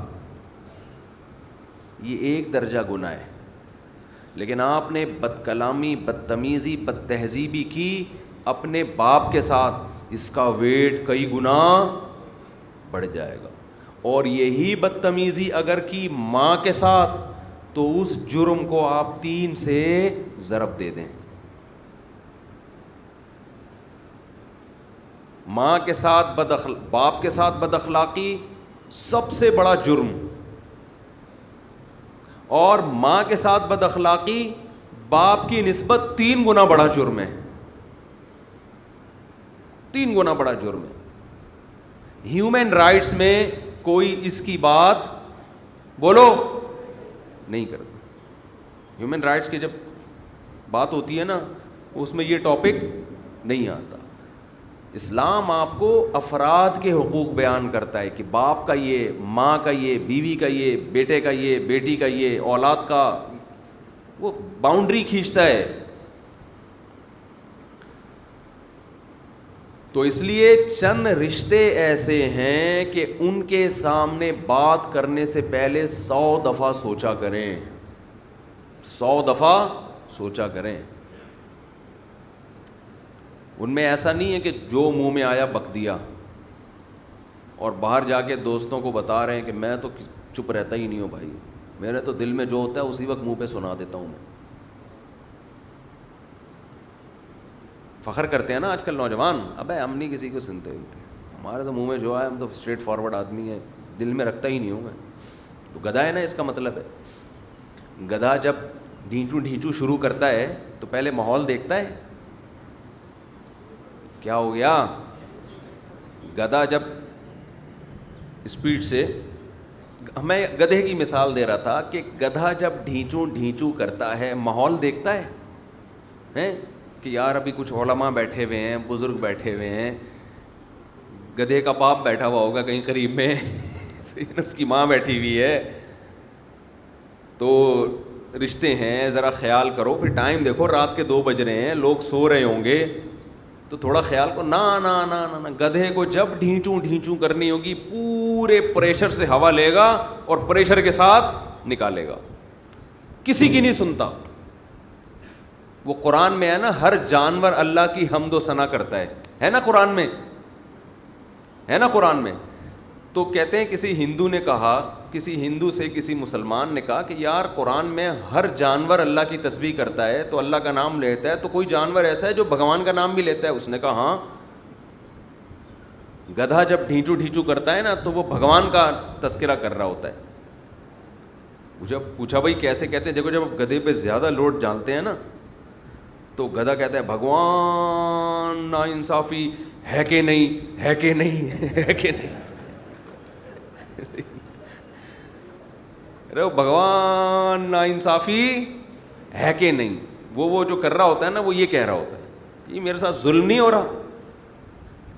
خیر, گدھا جب چیختا ہے, بھونکتا ہے, کتا جب بھونکتا ہے اور گدھا جب چیختا ہے تو ماحول سے بالکل بھی متاثر نہیں ہوتا. وہ یہ نہیں دیکھتا کہ یہ ابھی اس اسٹائل میں بات کرنے کا موقع ہے یا نہیں. ہم تھر میں گئے نا, تھر میں کرتا ہوں, ہم تھر میں گئے, وہ پاک ایڈ ویلفیئر ٹرسٹ کی طرف سے کوئی خوراک تقسیم کرنی تھی. اب دن بھر کے ہم تھکے ہوئے نا, بہت شدید تھکاوٹ تھی. ریگستان میں ہی 4 پائیاں ڈلی ہوئی تھیں ہمارے سونے کے لیے.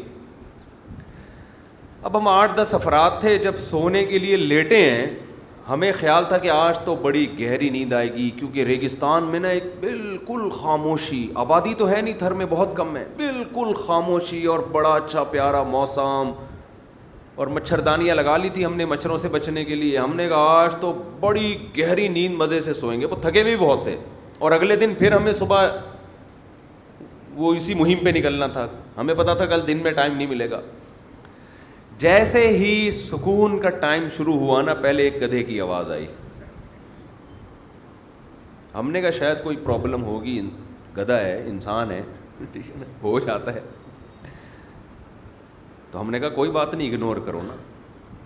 دوسرے جیسے ہی وہ خاموش ہوئے, دوسرے گدھے نے پوری پھیپڑوں میں نا ہوا بھری ہے, اور اچھا آواز اتنی, کیونکہ خاموشی تھی نا, اتنی گونج رہی تھی فضاؤں میں ان کی صدائیں, اتنی اونچی آواز میں چیخ رہے تھے کہ سوال ہی پیدا نہیں ہوتا کہ کسی کی آنکھ لگ جائے, سو جائے. اب وہاں تھر کے لوگ تو عادی ہیں. ہم نے کہا یار تم کیسے سو گے؟ کہہ رہے ہم تو عادی ہیں, ان کا پروگرام رات کے ٹائم پہ شروع ہوتا ہے. کہتے ہیں رات میں ان کا یہ پروگرام شروع ہو جائے گا. اب ایک خاموش ہو, پھر دوسرا, پھر تیسرا, پھر کئی مل کے چیخ رہے ہیں. ہم سب ساتھی نا بالآخر 1 گھنٹے کے بعد اٹھ کے بیٹھ گئے. ہم نے کہا ہم سو ہی نہیں رہے بھائی, نہیں ہو سکتا. ہم نے کہا یار ان گدھوں کو بھگاؤ, ایک کیا مسئلہ ہے. تو دیکھا جب اٹھ کے نا لائٹ ماری, لائن سے گدھے, لائن لگی ہوئی ہے گدھوں کی, لائن لگی ہوئی, اور ڈھینچوں. تو جیسے گدھا چیخنے سے پہلے یہ نہیں دیکھتا کوئی بندہ آیا ہوا ہے, کوئی ٹائم ہوتا ہے, دن میں چیخ لیتے یار, تمہیں کوئی کم ٹائم تھا تمہارے پاس دن میں چیخنے کے لیے؟ بندے سو رہے ہیں, تمہیں نظر آ رہا ہے 4 ابھی ہمارے قریب آ کے پھر چیخ رہے ہیں. تو اسی طرح آج نوجوان آدمی بھی بڑے فخر سے کہتا ہے کہ میرا جب میٹر گھومتا ہے میں چیختا ہوں, میں تمیز سے سنا دیتا ہوں. بھائی ہم دل میں رکھنے والے لوگ نہیں, ہم تو پوری بات پارسل کر دیتے ہیں. تو اس کا مطلب آپ میں اور تھر کے گدھوں میں کوئی فرق نہیں ہے. وہ بھی ماحول نہیں دیکھتا اور آپ بھی ماحول نہیں دیکھتے. انسان ماحول دیکھتا ہے, سامنے باپ بیٹھا ہوا ہے, بڑا بھائی ہے, وہ عالم ہے, بزرگ ہیں, گھر کے بڑے ہیں, چاچا ہے, ماموں ہیں, بڑی بہن ہے, ماں ہے, یہ سارے مقدس رشتے ہیں. ان کے سامنے اونچی آواز بولو نہیں ہوگی. ان کے سامنے اونچی آواز نہیں ہوگی. اپنے چھوٹوں میں بیٹھے ہو پھر بھلے اٹھ لو 2 فٹ چیخو. دوستوں میں بیٹھے ہو کلابازیاں کھا لو چیخو. تو بد اخلاقی بھی ایک جرم ہے. دوست کے سامنے کم, باپ کے سامنے زیادہ نہیں بلکہ بہت زیادہ. خوش اخلاقی نیکی ہے. دوست کے سامنے کم, باپ کے سامنے بہت زیادہ, اور ماں کے سامنے 3 گنا اور زیادہ. اس طرح مسکرا کے اور میٹھے لہجے میں جب بات کرتے ہیں نا, اس کا ثواب ملتا ہے. شخصیتوں سے یہ ثواب میں فرق آتا ہے. آپ میٹھے لہجے میں دوست سے بات کرتے ہو, صدقے کا ثواب ملے گا یقیناً. یہی لہجے میں بھائی سے بات کرتے ہو, اللہ اس ثواب کو کئی گنا بڑھا دے گا کہ یہ بھائی کی وجہ سے بات کر رہا ہے میٹھے لہجے سے. بہن سے بات کرتے ہو بہت میٹھے لہجے میں, اللہ اس ثواب کو کئی گنا بڑھا دے گا, کیونکہ اللہ کی نظر میں بلڈ ریلیشن کی ویلیو ہے, انگریز کی نظر میں نہیں ہے, اللہ کی نظر میں ہے. پھر آپ فادر سے بات کرتے ہو بہت میٹھے لہجے میں, اللہ اس کا وزن اور زیادہ بڑھا دے. باپ کی پیشانی پر عزت کے ساتھ نظر ڈالتے ہو تو حج عمرے کا ثواب لکھ دیتا ہے وہ. اور ماں کے ساتھ جب میٹھے لہجے میں بات کرتے ہو تو جتنا ثواب باپ کے ساتھ میٹھے لہجے میں بات کرنے سے ملا تھا, اللہ اس ثواب کو 3 سے ضرب دے کے لکھتے ہیں, 3 گنا بڑھا دیتے ہیں. تو خیر بات جہاں سے شروع ہوئی تھی میں ختم کروں جلدی سے, بس 1 سیکنڈ میں ختم کرتا ہوں کہ دیکھو اللہ کا عذاب آتا ہے گناہوں پر, تو اپنے گناہوں کی فہرست بنا کے لسٹ تیار کریں. بد اخلاقی ایک جرم ہے, گناہ ہے. داڑھی کاٹنا گناہ ہے, بے پردگی گناہ ہے, بد نظری گناہ ہے, سود کھانا گناہ ہے, سودی بینک میں جاب کرنا گناہ ہے, زنا ہے, فحش فلمیں دیکھنا نیٹ پر. جتنے گناہ ہیں ان کی لسٹ تیار کر کے آہستہ آہستہ ایک ایک گناہ کو اپنی زندگی سے ختم کریں. اس کے بغیر اللہ کی طرف سے بخشش کے وعدے نہیں ہیں. اللہ تعالی ہمیں تمام قسم کے گناہوں سے بچنے کی توفیق عطا فرمائے. یہ جلدی سے پڑھ لوں بھائی. اچھا بھائی, آج سے اتوار تک اعتکاف کے فارم تقسیم ہوں گے. جن کو چاہیے صحن میں ٹیبل پر شاکر بھائی اور اکرم بھائی سے رابطہ کریں. جو حضرات یہاں الفلاحیہ مسجد میں اعتکاف میں بیٹھنا چاہتے ہیں, باہر میز پر شاکر بھائی اور اکرم بھائی ہوں گے, ان سے اعتکاف کے فارم لے لیں. اس کے بغیر یہاں کسی کو بیٹھنے نہیں دیا جائے گا, کچھ ریکوائرمنٹ ہے نا, تو وہ لے لیں, تو وہ فل کر کے دے دیے گا. جزاک اللہ. سبحانک اللہم و بحمدک, نشہد ان لا الہ الا انت, نستغفرک و نتوب الیک. باہر دیں باہر.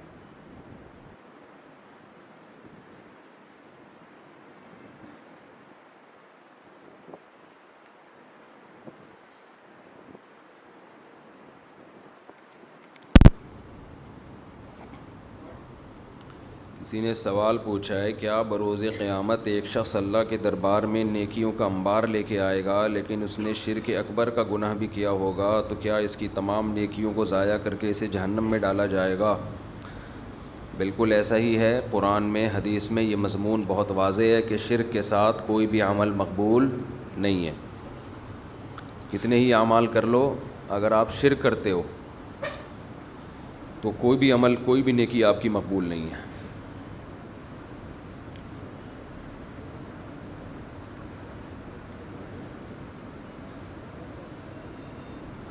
بھائی یہ تھوڑا حیا کے خلاف مسئلہ ہے. یہ نکاح نہیں ٹوٹتا, اس سے کدھر ہے جنہوں نے پوچھا ہے.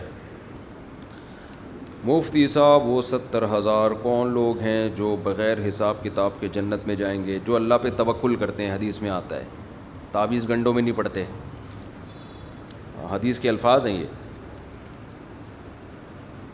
اچھا بھائی, آپ میں سے کسی نے کچھ پوچھنا ہے تو دماغ میں سوچ لیں. 2 دن بعد عمرے کی روانگی ہے. سعودی گورنمنٹ کی جانب سے احرام میں ماسک لگانا ضروری ہے, تو کیا اس سے دم واجب ہوگا؟ جی ہاں ہوگا. اگر آپ نے 12 گھنٹے تک ماسک لگائے رکھا نا, 24 گھنٹے میں, یعنی ٹوٹل ملا کے 12 گھنٹے بنتے ہیں وہ. جیسے تھوڑی دیر لگا لیا, پھر ہٹا لیا, پھر لگا لیا, پھر ہٹا لیا, تو 12 گھنٹے تک کا ٹائم اگر بنتا ہے تو پھر دم واجب ہے. اس سے کم میں صدقہ واجب ہے.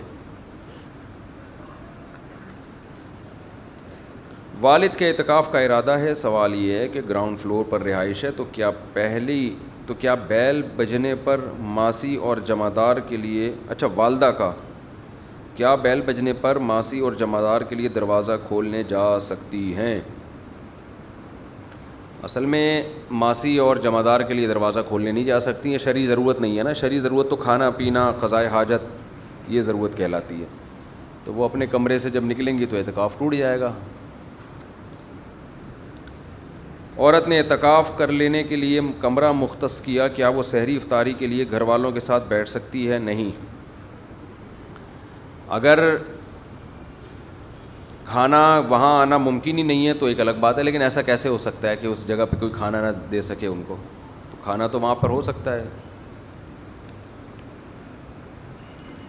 2 دن بعد انشاءاللہ عمرے کے لیے روانگی ہے. بیت اللہ میں اعتکاف کا ارادہ ہے. ماشاءاللہ بھائی. پوچھنا یہ ہے کہ سحری افطاری لانے اور کھانے کے لیے باہر جا سکتے ہیں؟ نیز یہ بھی بتا دیں کہ اگر وہاں مینجمنٹ افطار و سحر مسجد کے اندر نہ لانے دیں تو کیا باہر بیٹھ کے کھا سکتے ہیں؟ جی ہاں, خریدنے کے لیے بھی باہر جا سکتے ہیں افطاری اور سحری, اور اگر مینجمنٹ مسجد کے اندر بیٹھ کے کھانے نہ دے تو مجبوری میں باہر بیٹھ کے کھا بھی سکتے ہیں. بیت اللہ میں اعتکاف ہو اور دیگر معتکفین کو افطاری کروانا چاہتے ہوں تو کیا افطاری کا سامان لینے کے لیے دکان تک جایا جا سکتا ہے؟ نہیں جایا جا. کسی اور کو افطاری کرانے کے لیے سموسے خریدنے آپ باہر نہیں جا سکتے. نیز اگر نیت یہ ہو کہ اپنی افطاری کے سامان کے ساتھ دیگر لوگوں کے لیے بھی افطاری کا سامان لیں گے. اپنی افطاری خریدتے ہوئے آپ نے ایک سموسے کے بجائے 50 سموسے ڈلوا دیے, وہ ٹھیک ہے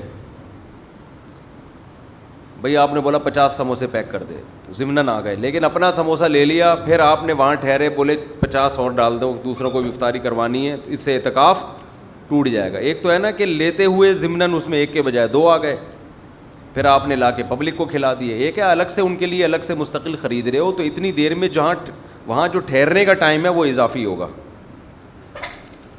اس سے اعتکاف ٹوٹ جائے گا. اچھا بھائی, یہ ہو گئے نا یہ سارے, بار بار کیوں پکڑا رہے ہو یہ والے صاحب؟ بھائی یہ تو بہت سارے پڑے ہوئے ہیں. ایک شخص کے والدین پہ بچے کسی بیماری میں مبتلا ہوں, پتہ نہیں کیا لکھا ہوا ہے مصعب. اگر ایک شخص کے والدین یا بیوی بچے کسی جان لیوا بیماری میں مبتلا ہوں اور اس کے پاس بالکل پیسہ نہ ہو علاج کے لیے, تو کیا اس علاج پر وہ اس کے آگے ہاتھ جمع ہونے سے ان کا انتقال ہو جائے؟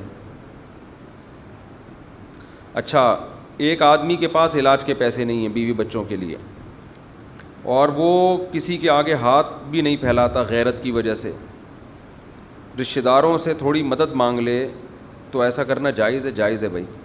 پیسے نہ ہونے کی وجہ سے ان کا انتقال ہو جائے تو گناہ تو نہیں ہوگا؟ نہیں.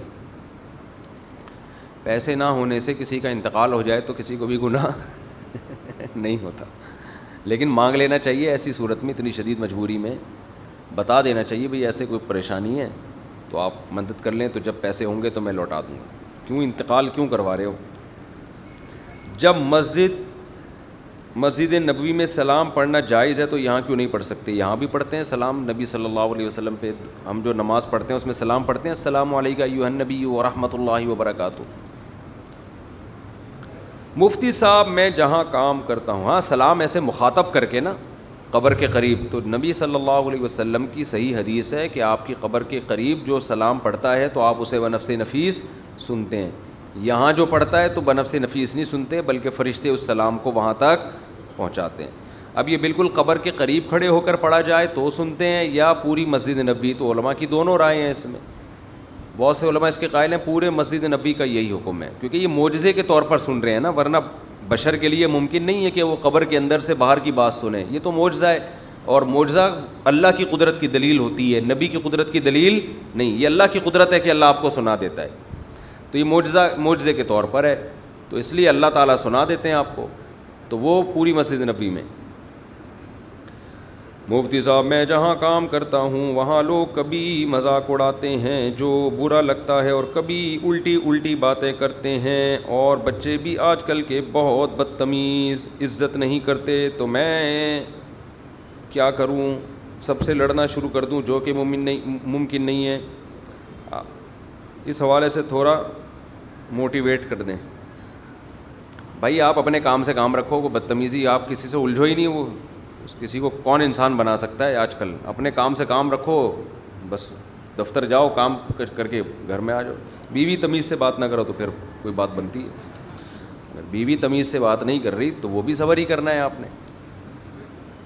اپنا حج کر چکا ہوں, کیا والد کا بھی حج کر سکتا ہوں؟ ان کا انتقال ہو گیا اور اپنی زندگی میں حج نہیں. ہاں کر سکتے ہیں, والد صاحب کی طرف سے. میرا اپنا بیٹا جہاں شادی کرنا چاہتا ہے وہ اچھے لوگ ہیں, فیملی بھی اچھی ہے, نہیں نکاح جائز نہیں ہے جو آگے لکھا ہوا ہے. مفتی صاحب سوال یہ ہے کہ مجھے نیند میں اکثر بیشتر خواب میں سانپ دکھائی دیتا ہے, اس پر رہنمائی فرمائیں. دیکھو یہ اس کو لوگ مذاق سمجھتے ہیں. جس کو بھی نیند میں سانپ, بچھو, چھپکلی, ڈراؤنے خواب آ رہے ہیں, میں یقین سے کہتا ہوں رات کو کھانا جلدی کھائے, تھوڑا کھائے, کھانے کے بعد زیادہ پیٹ بھر کے پانی نہ پیے. رات کو جب سوئے تو پیٹ بالکل ہلکا ہونا چاہیے اس کا, اور چت نہ لیٹے, ایسے چت کروٹ کے بل سوئے, پھر کوئی سانپ بچھو خواب میں نہیں آئے گا. سمجھتے ہو؟ نہ کوئی ڈراؤنا خواب آئے گا, بالکل آرام سے. اب چت لیٹنے سے بچنے کا طریقہ یہ ہے کہ آپ بعض دفعہ کروٹ کے بل لیٹتے ہیں, سوتے سوتے میں آپ سیدھے ہو جاتے ہیں, آپ کو پتہ نہیں چلتا. تو اس کا طریقہ یہ ہے کہ آپ کوئی پوٹلا باندھ لیں کمر پہ. پوٹلا ہوتا ہے نا بھائی, کوئی کپڑے کا گولا بنا کے پیچھے باندھ لیں تاکہ رات کو کمر سیدھی نہ ہو سکے آپ کی. تو حقیقت ہے جب بھی ڈراؤنا خواب آتا ہے نا, آپ دیکھ لینا آپ چت لیٹے ہوئے ہوگے ایسے سیدھے. کروٹ کے بل لیٹنے میں خواب نہیں آتے, اور پیٹ جب ہلکا ہوتا ہے رات کو تو خواب ڈراؤنے نہیں آتے. آپ خام خام ان خوابوں کی تعبیروں کے چکر میں پڑو گے, لوگ الو بنا کے آپ کو کچھ کا کچھ بنا دیں گے. آپ پہ سفلیات ہے, آپ پہ جادو ہے, آپ پہ ٹونا ہے, آپ پہ یہ ہے, آپ پہ وہ ہے, الو بنا کے آپ کا تباہ کے. اور اس میں سب برابر ہیں, کیا دیوبندی, کیا بریلوی, کیا اہل حدیث, جو بھی روحانی ٹوپی ڈرامہ ہے وہ سب یہی کام کر رہا ہے. تو اس میں دیوبندی, تبلیغی, جہادی, بریلوی, یہ سب چیزوں کی نہیں بحث کیا کرو, سب ایک ہی, اس معاملے میں آگے سب ایک ہی جیسے ہوتے ہیں. پھر لوگ کہتے ہیں آپ کے شیخ, میرے شیخ تو یہ کام اللہ کا شکر ہے نہیں کرتے, لیکن اگر بالفرض آپ کے شیخ ہیں تو بھائی ہمارے شیخ بھی ہم اس چیز میں نہیں مانتے. شیخ اول تو اللہ کا شکر ہے ہم ایسے کوئی شیخ بناتے ہی نہیں نا جن میں یہ, تو ہمارے شیخ اس طرح کے نہیں ہیں. لیکن ایک مثال دے رہا ہوں کہ کوئی یہ کہے نا مفتی طارق مسعود کے بزرگ تھے وہ یہ کر رہے تھے, بھائی بزرگوں سے علم سیکھا جاتا ہے, اس کے علاوہ یہ ٹوپی ڈرامے, یہ ٹوپی ڈرامے ہی ہیں. بعض دفعہ یہ ہوتا ہے کہ وہ بزرگ بیچارہ خود یہ سمجھ بیٹھتا ہے کہ مجھے کچھ آتا ہے, یہ فالٹ ہوتا ہے. وہ پھر وہ 2 نمبر بزرگ نہیں ہوتے 1 نمبر ہیں, لیکن وہ اس خوش فہمی میں مبتلا ہوتے ہیں کہ شاید ہمیں آتا ہے یہ. وہ کچھ ایسے واقعات ہو جاتے ہیں ان کے ساتھ, تو وہ بھی غلط فہمی ہے. یہ خوب سمجھ لو, غلط فہمی میں بزرگ بھی آ سکتے ہیں. تو وہ یہ سمجھتے ہیں کہ میں نے یوں کیا تو یوں ہو گیا, تو اس کا مطلب جیسے وہ تبلیغی اجتماع میں وہ بڑے اچھے بزرگ بیان کر رہے تھے یار, وہ ان کا نام نکل گیا ذہن سے ابھی, جن کا بڑا خاندانی بیان ہوا تھا, مولانا عبید اللہ صاحب, بڑا زبردست بیان ہوا تھا ان کا. انہوں نے بڑی پیاری مثال دی کہ آپ اسٹیشن پہ کھڑے ہوتے ہو, ٹرین کو ہاتھ لگاتے ہو چل پڑتی ہے, ہاتھ لگاتے ہو رک پڑتی ہے. وہ تو ویسے اتفاق سے ہاتھ لگایا تھا بھائی ٹرینیں اسٹیشن پہ ایسے تھوڑی چلتی ہیں یوں ایک دم چلنا. ہمارے یہاں تو ٹرینیں ایسے ہی چلتی ہیں, لگتا ہے کہ چل رہی ہے, پھر پتہ چلتا ہے کہ نہیں چل رہی ہے, ڈرائیور کہیں گیا ہوا ہوتا ہے چائے پینے کے لیے. تو اب تو پھر بھی اچھا ہو گیا. خوشحال خان خٹک میں سفر کیا کبھی آپ لوگوں نے؟ اللہ دشمنوں کو بھی نہ کرائے. کراچی سے خوشحال خان خٹک میں آپ بیٹھ جاؤ, آپ اگر مرغی انڈے لے کر گئے ہو نا تو چوزے نکل جائیں گے وہاں پشاور پہنچتے ہوئے. تو ایسی ٹرینیں ہیں. علامہ اقبال تیز گام میں ایک دفعہ اپنے بچوں کو, گھر والوں کو لے گیا, میں نے کہا تیز گام کا مطلب کیا ہے؟ اسپیڈ فل ہو گئی, اسپیڈ بہت تیز ہوگی. پوری فیملی کو نا میں کراچی سے پنڈی لے گیا. اللہ کی پناہ بیٹھے بیٹھے تھک گئے, اللہ یہیں اسٹیشن پہ کہیں اتار دے, اب ہمارا اسٹیمنا ختم ہو گیا ہے, پہنچ ہی نہیں رہی بھائی.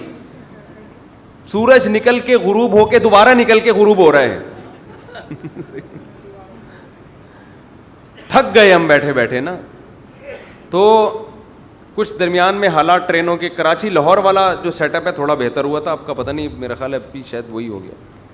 میں بچوں کو جہاز میں گھمانے کے, میں نے کہا چلو بچوں کو, پہلی دفعہ بچے جہاز میں, چھوٹے بچے نا وہ جہاز میں بیٹھے نہیں تھے, تو ہم نے کہا چلو ان کو میں لے کے جاتا ہوں, تھوڑا جہاز دکھاتا ہوں. کہیں چھٹیاں تھیں بچوں کی, تو ظاہر ہے بچوں کو جہاز میں دن میں لے کے جاتا ہے نا آدمی, کہ جب پہلی دفعہ چھوٹے بچے جہاز دیکھیں گے خوش ہوتے ہیں, یار جہاز میں ہم ونڈو کے قریب بیٹھیں گے, کھڑکی سے سب نظر آئے گا. میں نے بار بار کہا دن کی ٹکٹ کراؤ بھائی, بچوں کو دن میں نا دیکھنا ہے تھوڑا سا. کوئی جانا تھا ہمیں لاہور کسی کوئی ریلیٹیو کے یہاں, تو میں نے خرچہ کیا بچوں پہ اچھا خاصا. جہاز کے ٹکٹ میں ٹرین میں بڑا فرق ہے. ہم نے کہا چلو یار بچے تھوڑا خوش ہو جائیں گے نا جہاز میں بیٹھیں گے, تو کوئی بات نہیں یار, بچوں پہ ہی خرچ کرتا ہے انسان, اور شادیوں پہ کرے یا بچوں پہ کرے, اور تو ہمارے پاس کوئی آپشن ہے نہیں خرچ کرنے کا. تو ہم نے کہا چلو یار تھوڑا سا خوش ہوں گے. اسکول کی بچوں کی بھی چھٹیاں تھیں, اور پنجاب میں کوئی رشتہ دار تھے, کہیں جانا تھا, مجھے ابھی یاد نہیں کہ کیوں جانا تھا. تو ہم نے دن کی ٹکٹ کرائی نا. بار بار میں نے اصرار کیا, میں نے کہا بھائی دن میں, کیونکہ نظر آئے. ہم جب پہنچے تو پتہ چلا 5 گھنٹے لیٹ ہے, حالانکہ ہم مہنگی ٹکٹ تھی تھوڑی سی دن کی. ہم نے کہا یار بیٹھے بیٹھے بیٹھے پھر 2 گھنٹے اور لیٹ ہے, پھر 3 گھنٹے اور لیٹ ہے. وہ گئے رات ہی کو. تو یہاں آپ ٹکٹ جو ہے نا ٹرین کے ٹائم پہ ہی پہنچے ہیں ہم لوگ. کئی بار ایسا ہوا ہے, کہیں بیان ہے, گجرانوالہ میں بیان تھا, جیسے رات کو 10 بجے بیان ہے, پہنچ رہے ہیں رات کو 12 بجے جہازوں کے لیٹ ہونے کی وجہ سے. تو اللہ ہی ہمارے ملک کی حفاظت کرے بھائی. جنازے میں لوگ نہیں پہنچ پاتے, ایک عجیب ہی نظام چل رہا ہے. اچھا بھائی, خواب آتے ہیں نا آپ کو, تو آپ کروٹ کے بل سویا کریں اور رات کو ہلکا کھائیں, پیٹ میں گیس نہ ہو. کارمینا 2 گولی گرم پانی سے, اس کا بھی بڑا فائدہ ہوتا ہے. کارمینا پہلے جو آیا کرتی تھی ہمدرد کی, وہ بہت اچھی کارمینا تھی, جگر کے لیے بہت اچھی تھی, معدے کے لیے بہت اچھی تھی. اب جو آ رہی ہے وہ عجیب سی چیز بنا دی انہوں نے, فوری اثر کرتی ہے مگر بیڑا غرق کر دیتی ہے. پورا نسخہ ہی تبدیل کر دیا ہے, کیونکہ اب ہر چیز بن رہی ہے, بزنس بن رہی ہے. تو ان کو پتہ ہے کہ وہ پرانی کارمینا کا دیر میں اثر ہوتا تھا اور فائدے بہت تھے, تو لوگ لیتے نہیں تھے. اب ہاجمولے ٹائپ کی چیزیں آ گئی ہیں, زبان پہ رکھو ایسا لگتا ہے کوئی تیزاب رکھ لیا اور وہ زبان کاٹنا شروع کر دیتا ہے, وہ معدے کو جا کے پتہ نہیں کیا کرتا ہوگا وہ. تو اب اس ٹائپ کی چیزیں آ رہی ہیں. تو کارمینا سے کسی حکیم سے لیں جو پرانی کارمینا ہو, پرانے زمانے والی کارمینا, اس کو بولیں پرانا جو نسخہ تھا اس کی کارمینا بنا کے دے دو.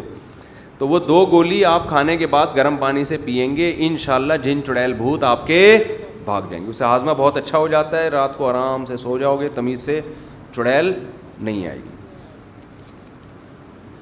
اور اگر آپ نے علاج کرانے لگے نا تو وہ لگا دیں گے آپ کو, بھائی ویڈیو نہ بنائے نا. مفتی صاحب سوال یہ ہے کہ میرے والد صاحب دونوں برسر روزگار اپنی پوری تنخواہ اپنی والد کو دے دیتا ہوں ماشاءاللہ ماشاءاللہ, اور اب عید کے بعد میرے بہن اور بھائی کی شادی ہے, میری بہن اور میری اپنی شادی ہے, والد صاحب نے سارے پیسے خرچ کر دیے. اس بارے میں نا یہ اتنے اچھے تھے, یہ جو کما رہے تھے اپنے والد صاحب کے ہاتھ میں پکڑا رہے تھے, کہہ رہے ہیں میری شادی کا ٹائم ہے, تو ابا سارے پیسے اڑا چکے ہیں, اب شادی پہ خرچ کرنے کے لیے ابا کی پینٹ میں کچھ بھی نہیں. تو اتنا اچھا بننے سے پہلے سوچ لو کہ یہ اچھائی میں افورڈ کر سکتا ہوں کہ نہیں کر سکتا. سمجھ رہے ہو نا. آپ مجھ سے مشورہ لیتے تو میں آپ کو کہتا بھائی ابا کو بھی دو اور کچھ تھوڑا سا جمع کر لو, کوئی کمیٹی ڈال لو, کمیٹی سے اچھا گولڈ خرید کے رکھ لو, تھوڑا تھوڑا جمع کرتے رہو, شادی پہ کام آ جائے گا. اب ابا تو شادی اپنے خرچے پہ آج کل کرتے نہیں ہیں. تو اب یہی ہے کہ آپ کی تسلی کے لیے کہ یہ سارا جو آپ نے ابا کو دیا آخرت میں جمع ہو گیا, آخرت میں انشاءاللہ آپ کو مل جائے گا. شادی گئی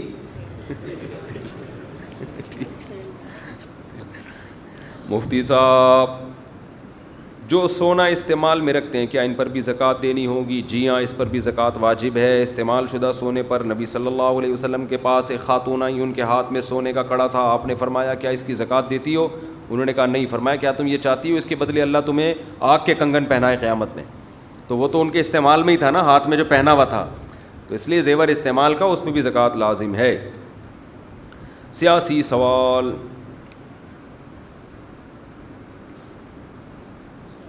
او بھائی سیاسی سوال نہیں کرو یار. لڑکی کا نام بریرہ رکھنا کیسا ہے؟ اچھا نام ہے, بہت پیارا نام ہے, صحابیہ کا نام بھی ہے. بریرہ کا مطلب نیک. تراویح کے دوران اگر تلاوت سجدہ آ جائے اور کرنا بھول جائے, سلام پھیر کے کیا کرنا چاہیے؟ سجدہ سہو کرنا چاہیے میرا خیال, ایسا ہی ہے نا. سلام کے بعد بھی سجدہ تلاوت کر سکتے ہیں. مسئلہ ٹھیک میرے ذہن میں نہیں ہے, میں اس لیے پوچھ رہا ہوں. اچھا, سلام کے بعد بھی کر سکتے ہیں اور سجدہ سہو بھی کر سکتے ہیں, بیچ میں, یعنی جب خیال آ جائے اس وقت کر لیں. یہ کہہ رہے ہیں ایسا, لیکن تھوڑا سا مزید ہم دیکھ لیں گے اس کو. اچھا چلیں ٹھیک.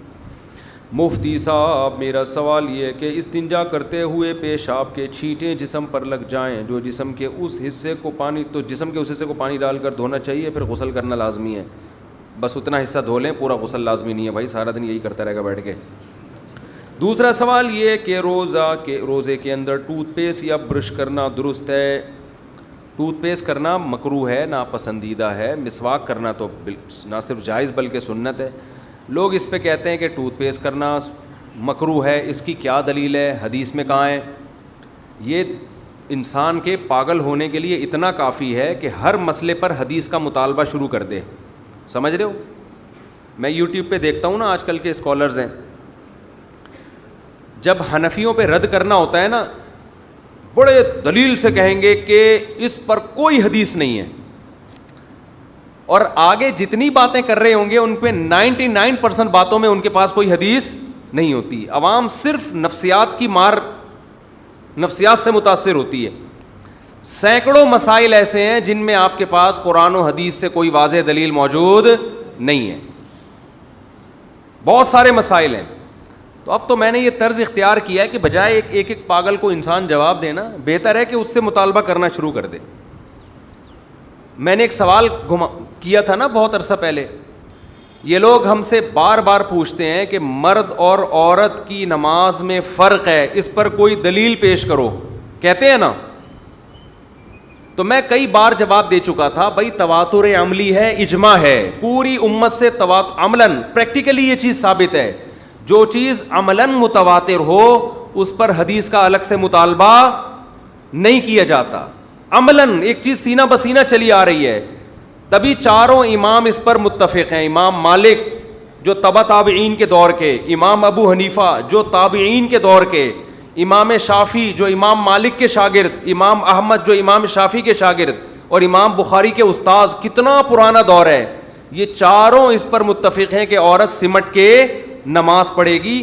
کیوں؟ انہوں نے صدیوں سے, باپ دادا سے, صدیاں بھی نہیں تھی, نبی کا زمانہ تو بہت قریب تھا, نبی کے 100 سال کے بعد دیکھ رہے ہیں کہ بھئی ساری عورتیں سمٹ کے نماز پڑھ رہی ہیں. امام بخاری نقل کر رہے ہیں صرف ایک تابعی ایسے کہ مردوں کی طرح پڑھتی تھی نماز. اس کا مطلب اس زمانے میں ساری عورتیں کیسے پڑھتی تھیں؟ سمٹ کے. تو یہ تواتر عملی ہے, اس کے بعد حدیث کا مطالبہ کرنا یہ جہالت ہے. لیکن آپ تقریریں کرتے رہیں, کسی پہ اثر نہیں ہوتا, ٹس سے مس نہیں. یوٹیوب پہ پھر نیگیٹو کمنٹس کہ ہم ان سے حدیث کا مطالبہ کر رہے ہیں, یہ کبھی امام شافعی کا حوالہ دے رہے ہیں.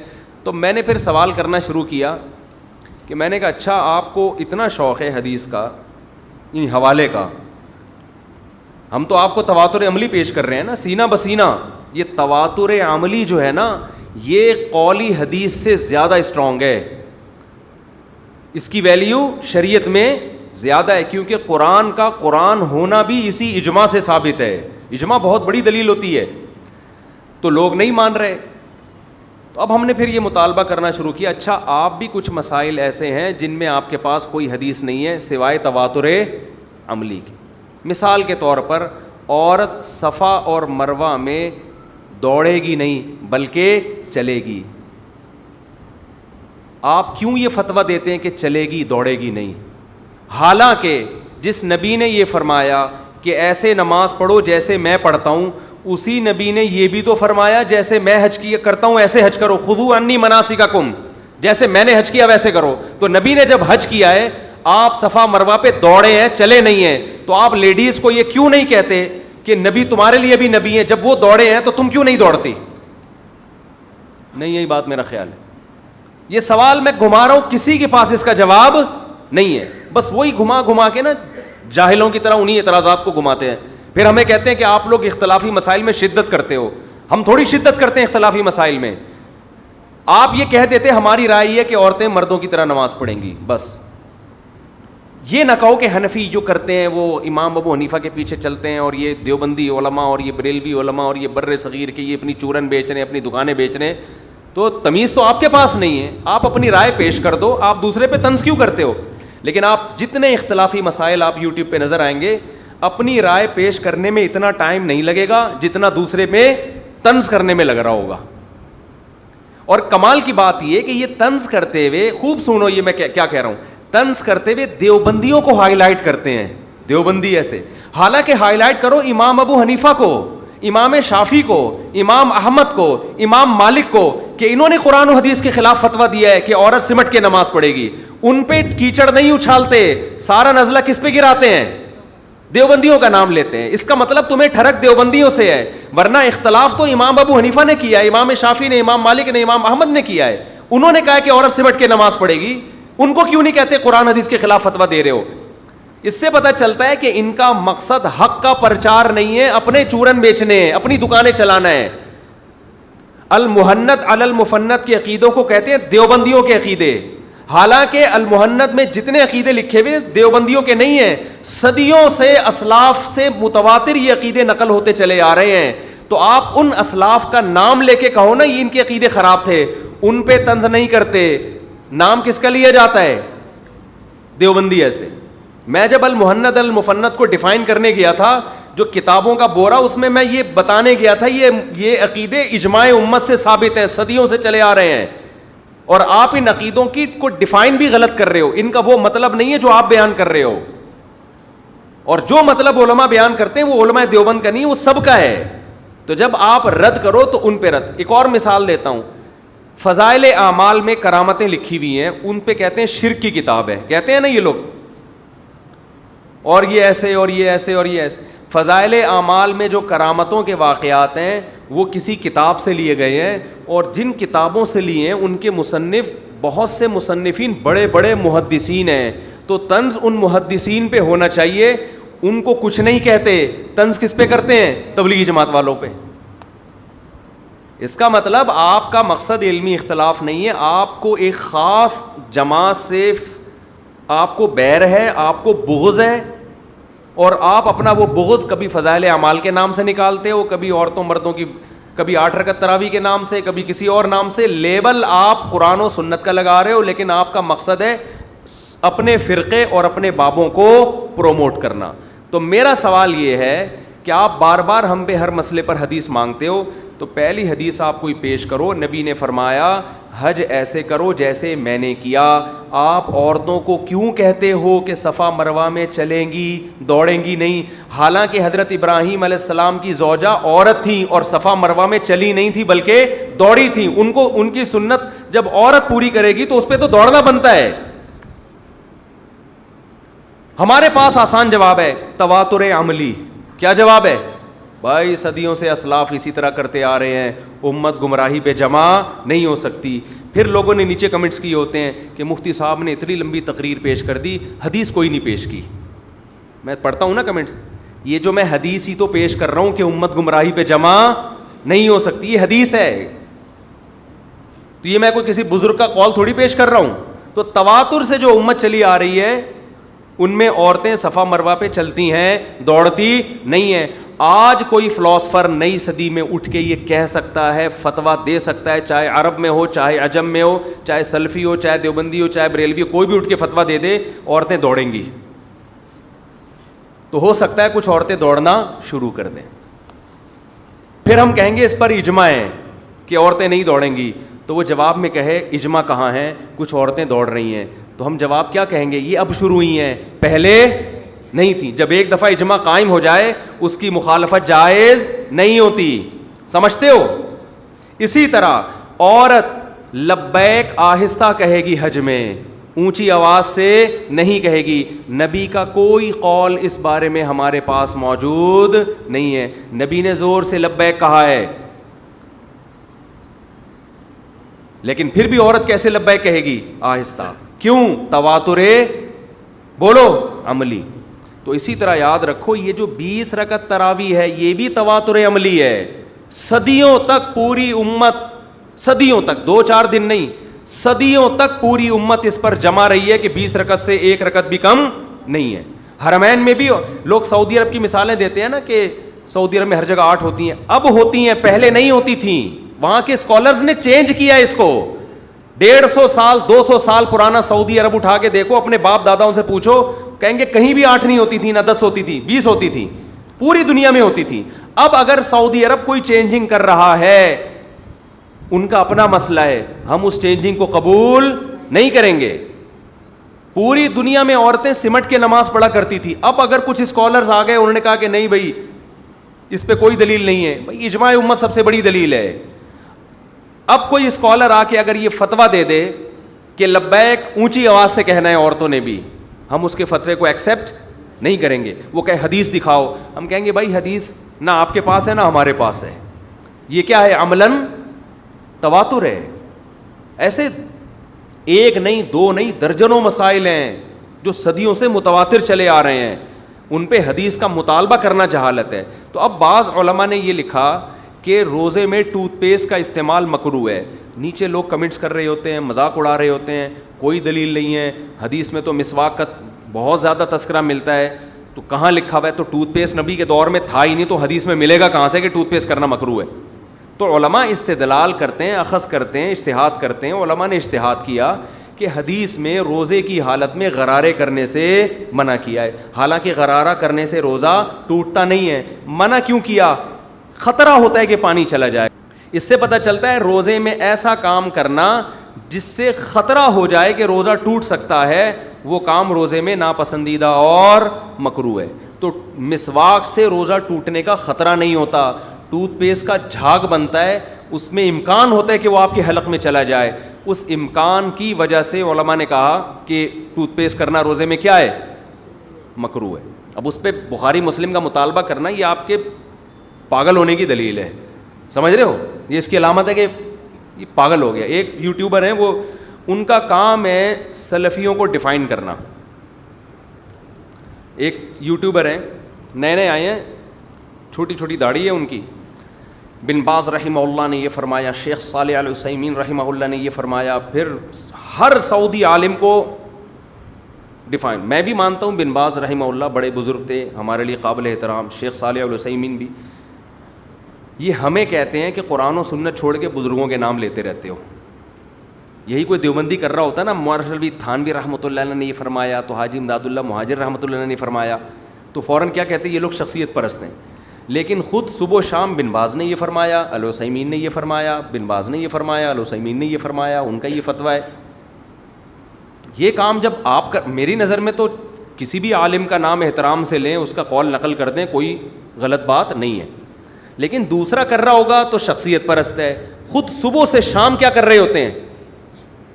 مجھے اس کے چینل دیکھ کے ایسا لگا کہ یہ صاحب قرآن و سنت سے زیادہ ان کا کام ہے علماء سعودیہ کو ڈیفائن کرنا, ان کا دفاع کرنا.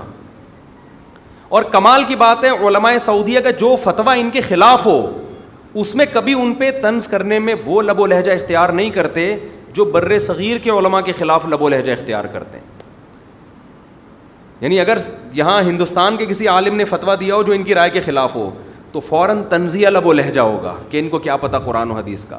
لیکن سعودی عالم نے فتویٰ دیا جو ان کی رائے کے خلاف ہے تو انتہائی احترام کے ساتھ کہ علماء کا رائے میں اختلاف ہوتا ہے, یہ ایک رائے ہے, ایک دوسری بھی رائے ہے, تو ان کے اپنے لیے اصول کچھ اور ہیں, دوسروں کے لیے اصول کچھ اور ہیں. تو یہ قرآن و سنت کا لیبل ہے میرے بھائی, ملتے جلتے ناموں سے دھوکہ نہ کھائیں. سمجھتے ہو, میں آپ کو دیوبندیت کی دعوت نہیں دے رہا, میں آپ کو بریلویت یا اہل حدیثیت کی دعوت نہیں دے رہا, میں آپ کو قرآن و سنت کی طرف بلاتا ہوں. لیکن وہ قرآن و سنت جو مجتہدین نے سمجھائے, جو دیوبندیوں نے سمجھائے, قطعاً نہیں, نا. جو کس نے سمجھائے, مجتہدین نے. ابو حنیفہ نے, امام شافعی نے, امام احمد نے, امام مالک نے, یہ وہ مجتہدین ہیں جن کو پوری امت نے فالو کیا ہے. اور آج جو مارکیٹ میں نئے مجتہدین آ رہے ہیں وہ لیبل قرآن و سنت کا لگائیں گے, لیکن آپ کو قرآن و سنت کے نام پہ قرآن و سنت سے ہٹا دیں گے اور فرقواریت کی آگ میں دھکیل دیں گے. آپ کو لیبل لگائیں گے ہم فرقوں سے جان چھڑا رہے ہیں, لیکن اللہ کی قسم ایسی فرقواریت کی آگ میں دھکیلیں گے آپ کی نمازوں کا خشوع ختم ہو جائے گا, آپ کی تلاوت میں جان ختم ہو جائے گی, آپ ایسی آگ میں جھلسو گے نا کہ ہر وقت کیڑے نکالتے رہو گے, یہ غلط, وہ بھی غلط. اس کے علاوہ آپ کا کوئی کام نہیں بچے گا. جو ان میں گئے ہیں ان کے پاس ان کا حالت تو جا کے دیکھیں نا, ان کا سارا دن یہی کام ہے. تو اس لیے بات کہاں سے لمبی ہو گئی, کیا شروع کی تھی, کہاں چلی گئی بات. تو یہ کیونکہ ٹوتھ پیسٹ پہ بھی اعتراضات کرتے ہیں نا کہ مسواک کا تو ذائقہ اگر نہ چاہتے ہوئے حلق میں چلا بھی جائے تو روزہ نہیں ٹوٹتا. مسواک تو ایسی چیز ہے.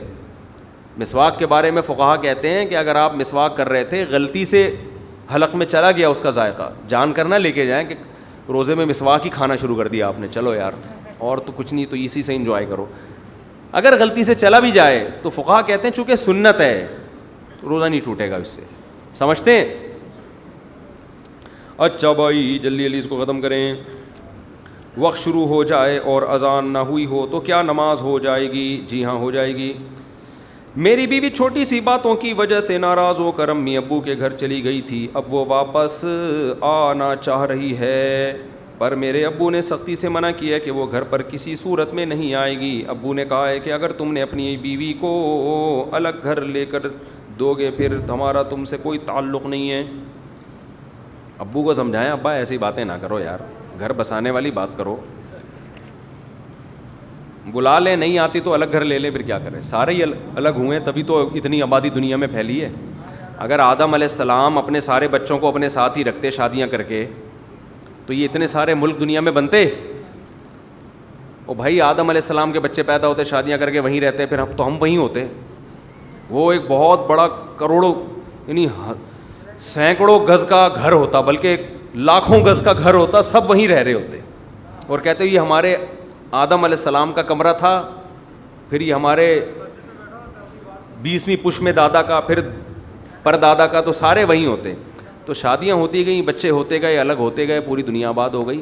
تو ابا سے بھی کہیں ابا کب تک, بس ٹھیک. میں تو کہتا ہوں بچوں کو شادی سے پہلے ہی الگ کر دو, اس سے سکون میں رہو گے. یہ زمانہ محبتوں کا زمانہ نہیں ہے, ایک دوسرے کی ٹانگیں کھینچنے کا, جھوٹ کا زمانہ ہے یہ.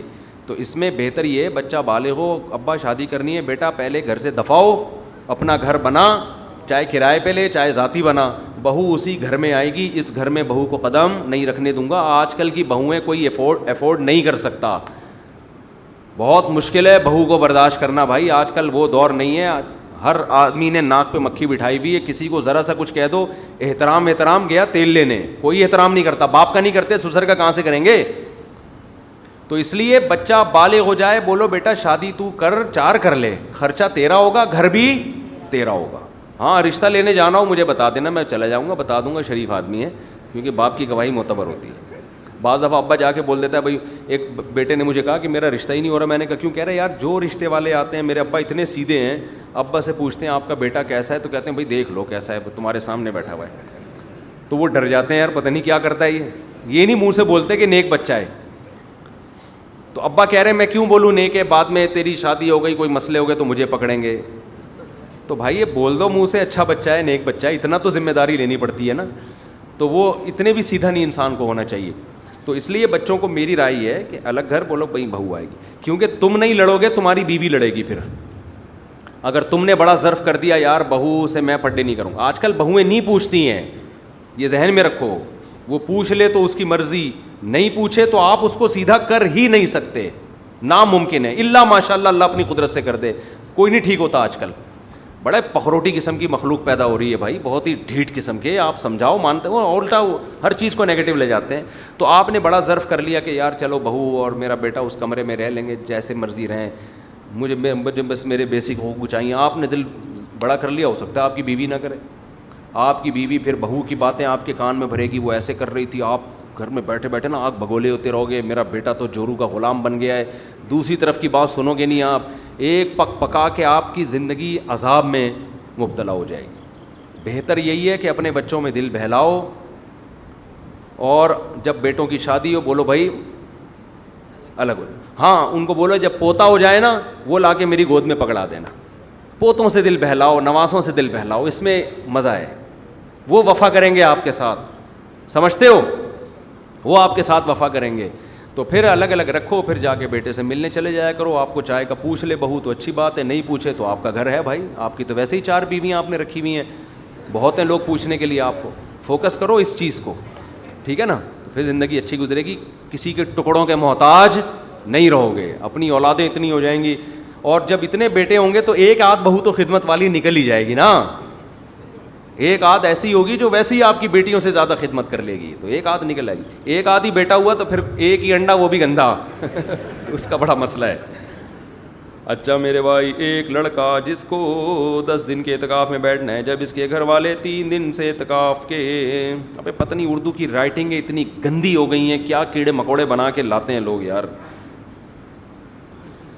جس دن کے اعتکاف کو بھی پتہ نہیں کیا لکھا ہوا ہے انہوں نے, تو میں نے پڑھ لیا, میری نور فراست سے پڑھا ہے میں نے یہ. جب یہ کہ 3 دن کے اعتکاف کے لیے راضی ہیں, راضی کو بھی زے سے لکھا ہوا, امام راضی نہیں جیسے لکھتے, یہ ضاد سے ہوتا ہے. جب کہ اس لڑکے نے اپنے گھر والوں کو بہت پہلے سے بولتا چلا جا رہا ہے کہ 10 دن کے اعتکاف میں بیٹھے گا, اور وہ راضی بھی تھے, اور اب وہ عین موقع پر 3 دن کے اعتکاف کا بول رہے ہیں. پوری رپورٹ پیش کر دی آپ نے یار, اتنے دن تو اعتکاف میں بیٹھنے میں نہیں لگیں گے جتنے دن میں پرچہ لکھا ہوگا آپ نے. اور رپورٹ وغیرہ کے مطابق اور معلوم کرنا ہے کہ آخر میں کیا کروں. بھائی آپ نے 10 دن کے لیے بیٹھنا ہے تو بیٹھ جائیں, اگر گھر والے منع کر بھی رہے ہیں تو بھی شریعت نے آپ کو حق دیا ہے. ہاں آپ اکلوتے ہیں والدین کے, 10 دن کے لیے بیٹھیں گے تو پیچھے والدین کی خدمت کرنے والا کوئی نہیں رہے گا, ان کو نقصان ہونے کا خطرہ ہے, پھر نہ بیٹھیں, ان کی خدمت پہلے. لیکن خدمت کے لیے دوسرے بھائی موجود ہیں, یا 10 دن کی خدمت آپ ایڈوانس کر کے جا رہے ہیں, تو پھر بیٹھ جائیں, کوئی شرعی لحاظ سے کوئی گناہ نہیں ہے اس میں. اعتکاف میں ضرور بیٹھا کریں. میں نے لوگوں کی زندگیاں تبدیل ہوتے ہوئے دیکھی ہیں اعتکاف میں. یہ 10 دن معمولی نہیں ہوتے, بہت تبدیلی آ جاتی ہے اس کے اندر. ان 10 دنوں کے اندر انسان میں بڑے بڑے گناہ گاروں کو میں نے دیکھا پلٹ گئے ہیں. میری والدہ کا انتقال 1 سال پہلے ہو گیا, تو ان کی وسیع مطابق 5 لاکھ کی رقم وہ اپنے بیٹے کے نام کر گئیں. لیکن بیٹا کیونکہ شرابی ہے, اس کو ڈر تھا کہ کہیں رقم اڑا نہ دے, تو ہم بہنوں کو نصیحت کی تھی کہ اکٹھی رقم نہ دینا اور اس کی بیٹی کی شادی کے لیے دینا. تو ہم بہنوں نے ڈر کے مارے ابھی تک بھائی کو یہ بات نہیں بتائی. امی کے 5 لاکھ اس کے نام ہیں, خدشہ ہے کہ وہ زبردستی مانگ لے گا اس رقم. بھائی بات یہ ہے کہ شریعت میں بیٹے کے لیے وصیت کا لدم ہے. ماں نے جب وصیت کی کہ میرے اس بیٹے کو 5 لاکھ دے دینا, اس وصیت کی شرعی لحاظ سے کوئی بھی حیثیت نہیں ہے. جب اماں کا انتقال ہو گیا تو وہ رقم وارثوں میں تقسیم ہوگی, بیٹے اور بیٹیوں میں, بیٹی کو آدھا بیٹے کو دگنا. تو بیٹے کا اس میں کوئی الگ حصہ نہیں ہے, تو اس لیے یہ بیچاری ان کی بہنوں کو ٹینشن ہو رہی ہے. تو یہ اس میں وراثت میں سب کا حق ہے. لا وصیت لوارث, حدیث میں آتا ہے وارث کے لیے وصیت کالعدم ہے, کوئی حیثیت نہیں ہے اس کی. مفتی صاحب السلام علیکم, میں عمرے کی ادائی کے لیے چاہ رہا ہوں اپنی اہلیہ کے ساتھ. ہم دونوں میاں بیوی کے اپنے رشتہ داروں سے تعلقات ٹھیک نہیں ہیں, تو ٹھیک کر لیں تعلق, ان کو فون کر لیں, بھائی ہم جا رہے ہیں, ذرا معافی تلافی کر لو بھائی. جو حقوق لیے ہوئے ہیں ہو سکتا ہے انہی کے خرچے پہ جا رہے ہوں, انہی کا پیسہ دبایا ہوا ہو. میں نے بہت لوگ دیکھے ہیں کہیں کرپشن کرتے ہیں اور انہی پیسوں سے عمرے پہ نکلتے ہیں سیدھا. تو ان کو تو نہیں میں کہہ رہا, لیکن ممکن ہے, تو راضی کر لیں. اس میں کتنا ٹائم لگتا ہے. میرا پیغام سعودی عرب سے آپ کے پاس آیا ہے, میں شادی کرنا چاہتا ہوں پاکستان. اچھا یہ تو خاتون ہیں, کوئی رشتہ پوچھ رہی ہیں, گھر والے برادری کا رونا لگائے بیٹھے ہیں. ان کو میں نے مولانا طارق جمیل اور آپ کے بیان سنا ہے, مگر وہ راضی نہیں ہو رہے.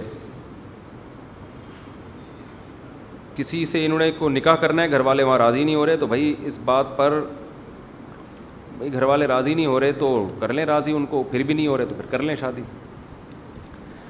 اگر صرف گھر والے یہ پخ لگا رہے ہیں کہ ہم نے برادری سے باہر نہیں کرنی,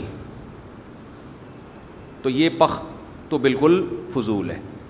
لڑکی کی عمر نکال دیں گے تو خاتون کے لیے ایسی کنڈیشن میں جائز ہے کہ وہ کورٹ میرج کر لے, ٹھیک ہے نا, کورٹ میرج کر لے. میرے پاس آ جاتی ہیں, ہمارا نکاح پڑھا دیں, میں نہیں پڑھاتا, میری اپنی ٹینشنیں کم ہیں جو میں لوگوں کی بھی ٹینشن ہے.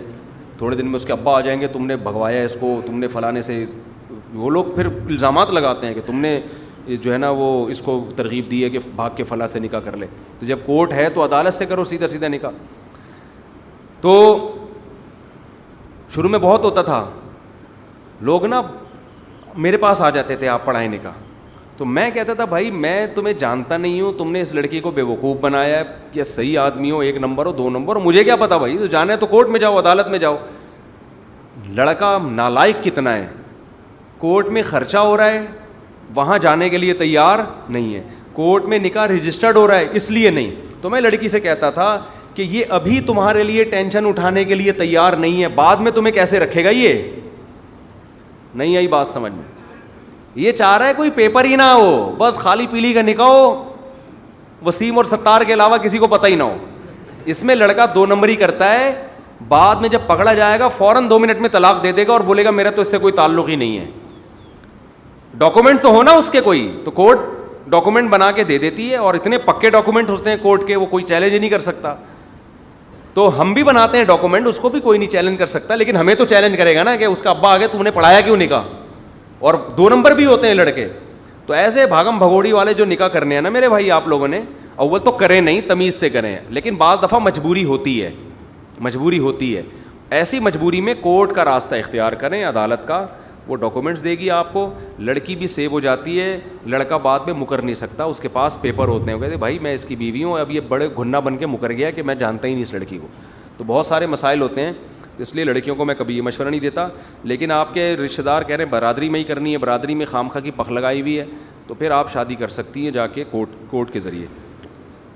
رمضان میں عشاء کی جماعت نکل جائے تو تراویح میں شرکت کر لی, بعد میں وطر کی جماعت میں پڑھ لی تو عشاء بعد میں پڑھ سکتے ہیں. نہیں بھائی, عشاء پہلے پڑھو, عشاء پہلے پڑھو, پھر تراویح ہے, پھر وطر ہے.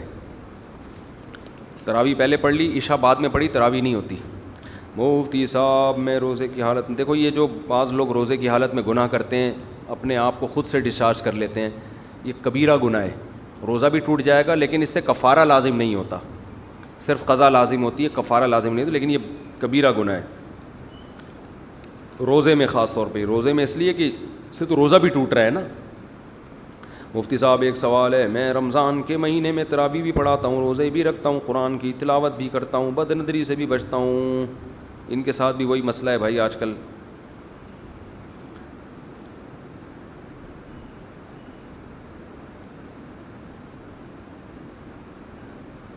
اب بھائی یہی مسئلے آج کل نوجوانوں کے ساتھ بہت ہو گئے ہیں, ہینڈ پریکٹس کے. مسئلہ یہی ہے کہ اپنے آپ کو بچاؤ, نکاح کرو بر وقت. کیوں اپنی صحتوں کو برباد کر رہے ہو, کیوں اپنے آپ کو ڈپریشن میں لے کے جا رہے ہو. جو اس کا عادی ہوتا ہے نا, وہ یہ چرس اور ہیروئن کی طرح نشہ ہے, یہ کم نہیں ہوتا, یہ ٹائم کے ساتھ ساتھ بڑھتا چلا جاتا ہے. انسان یہ کام کرتا ہے یہ سوچ کے کہ میں ریلیکس ہو جاؤں گا اور پھر دوبارہ نہیں کروں گا. ایسا نہیں ہے, دوبارہ پہلے سے زیادہ آپ اس طرف مائل ہوگے, پھر مائل, تو یہ بڑھتی چلی جائے گی بیماری. تو اس لیے عقل مند آدمی وہی ہوتا ہے جو اپنے آپ پہ کنٹرول کرے. دیکھو گناہ میں ایک چیز سوچ لیا کرو, شیطان یہ سوچ کے گناہ کرواتا ہے کہ اس دفعہ کر لو, اگلی دفعہ نہیں کروں گا. ابھی جو ہے نا گناہ کے ذریعے اپنی تسکین کر لو. آپ نے شیطان کو یہ کہنا ہے اس دفعہ نہیں کروں گا, اگلی دفعہ کر لوں گا میں. کیونکہ انسان جب یہ سوچتا ہے نا میں نے پوری زندگی نہیں کرنا, تو آدمی کہتا ہے یار یہ تو میری زندگی کا مزہ خراب ہو جائے گا, میں کیسے پوری زندگی بچ سکتا ہوں. اسی چیز کو شیطان بنیاد بنا کے گناہ کروا دیتا ہے. تو آپ نے اپنے آپ کو یہ نہیں کہنا میں نے پوری زندگی بچنا ہے, آپ نے اپنے آپ کو یہ تسلی دینی ہے کہ میں نے بس اس دفعہ نہیں کرنا, اگلی دفعہ کر لوں گا. اور یہ جو اس طرح کے گناہ ہوتے ہیں ان کے مخصوص اوقات ہوتے ہیں, ٹائم ہوتے ہیں. تو آپ نے اپنے آپ کو اس ٹائم میں کسی کام کا پابند بنا دینا ہے. جب رات کو سونے کے لیے لیٹیں تو کتاب رکھیں اسٹڈی کے لیے, مطالعے کے لیے, کوئی دلچسپ کتاب ہو وہ آپ کے بیڈ پہ ہونی چاہیے. جیسے ہی گئے آپ نے فوراً مطالعہ کرنا شروع, اور مطالعہ کرتے کرتے سو گئے. یا کوئی یوٹیوب پہ کوئی اچھا بیان لگا لے, ہینڈ فری لگایا, بیان لگاتے سنتے سنتے سو گئے. تو اس طرح سے اپنے آپ کو آپ قابو کریں. اور پھر بھی خیال آتا ہے آپ بولیں بھائی آج نہیں کل کر لوں گا یہ گناہ, میں آج نہیں. سمجھتے ہو؟ پھر جب اگلا دن آئے, ہمارے ایک دوست تھے ان کو انڈین فلمیں دیکھنے کی عادت پڑ گئی تھی بہت زیادہ, ان میں فحاشی ہوتی ہے, ان کو گناہ ایسے ہی چھوٹا ہے. کہتے ہیں یار میں اتنا عادی ہو گیا تھا فحش چیزوں کا بھی, فحش فلمیں بھی پھر آہستہ آہستہ دیکھنا شروع کر دیں. تو کہہ رہے ہیں پھر میں نے کیا کیا, مجھے شیطان جب بھی میں توبہ کرتا شیطان کہتا اس دفعہ کر لے پھر توبہ کر لینا. کہہ رہے ہیں پھر میں نے یہی کیا کہ میں نے شیطان کو ٹوپی کرائی. میں نے کہا ابھی میرا دل کر رہا ہے کمپیوٹر پہ جا کے بیٹھوں یہ کام کروں, آج نہیں کرتا کل میں کر لوں گا یہ کام, بس آج کیا ہے. اور واقعی اپنے آپ کو ایسے سمجھائیں جیسے واقعی سچی مچی میں کل کروں گا. کیونکہ آدمی کا ضمیر کہتا ہے یار تو کل بھی نہیں کرے گا, پرسوں بھی نہیں, تیری تو زندگی کا مزہ خراب. اس کو بولیں بھائی تو بے فکر رہے, بس آج نہیں کر رہا, کل میرا پکا وعدہ میں کل کروں گا یہ کام, آج نہیں کروں گا, بس آج نہیں. تو وہ صاحب نے مجھے کہا, میں نے یہ سوچ کے سو گیا کہ آج نہیں کل میں کتنا ٹائم ہے یار, کل کر لیں گے, کوئی بھاگا تھوڑی جا رہا ہے, کمپیوٹر کوئی بھاگ جائے گا یہاں سے, کمرہ بھاگ جائے گا, یا انٹرنیٹ ہمیشہ کے لیے بند ہو جائے گا. کہہ رہے ہیں اگلا دن جب آیا ہے نا تو میں نے اپنے نفس سے یہ کہا کہ آج سو جا, کل کر لینا. کہہ رہے ہیں یہ ایسا کارآمد نسخہ ہے کہ بالآخر مجھ سے وہ لت چھوٹ گئی. سمجھتے ہو گے نہیں سمجھتے تو کرنا چاہو گے تو دنیا میں سب کچھ ہو سکتا ہے, نہیں کرنا چاہو تو جو کر رہے ہو کرتے رہو, بڈھے ہو کے خود ہی یہ چیزیں چھوٹ جائیں گی. صحیح ہے نا. لیکن جب خود سے چھوٹیں گی ثواب نہیں ملے گا. ثواب اس وقت ملتا ہے کہ جب طاقت ہو گناہ کی اور انسان اپنے نفس پہ کنٹرول کر لے. اور ایک اور بات آخری, کہ پھر بھی اگر گناہ ہو جائے تو توبہ بھی کرو اور کوئی سزا بھی رکھو اپنے لیے, روزے کی صورت میں یا صدقے کی صورت میں یا نوافل کی صورت میں کوئی سزا اپنے لیے متعین کرو. اس میں سب سے اچھی سزا روزہ رکھنا ہوتا ہے. بعض لوگ کہتے ہیں روزہ رکھ کے پھر ہم سے ہو جاتا ہے گناہ, کوئی بات نہیں, گناہ ہو گیا ایک اور رکھ لو. بار بار اگر گناہ ہو رہا ہے تو بار بار سزا بھی تو دو نا پھر اپنے آپ کو. مایوس نہ ہو کہ یار میں سزا بھی دے رہا ہوں, توبہ بھی کر رہا ہوں, نسخے بھی استعمال کر رہا ہوں, پھر بھی گناہ ہو رہا ہے.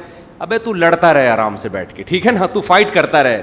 اسی فائٹ میں تیری جان چلی جائے بخشش کا چانس ہے, لیکن فائٹ کرنا چھوڑ دی اور گناہ کے سامنے ہتھیار ڈال دیے, اب بخشش کے چانسز بہت کم ہو جائیں گے. سمجھتے ہو. لڑتے رہو گناہ سے, لڑتے رہو, کبھی وہ آپ کو دبا لے, کبھی آپ نے شیطان کو پٹخ دیا.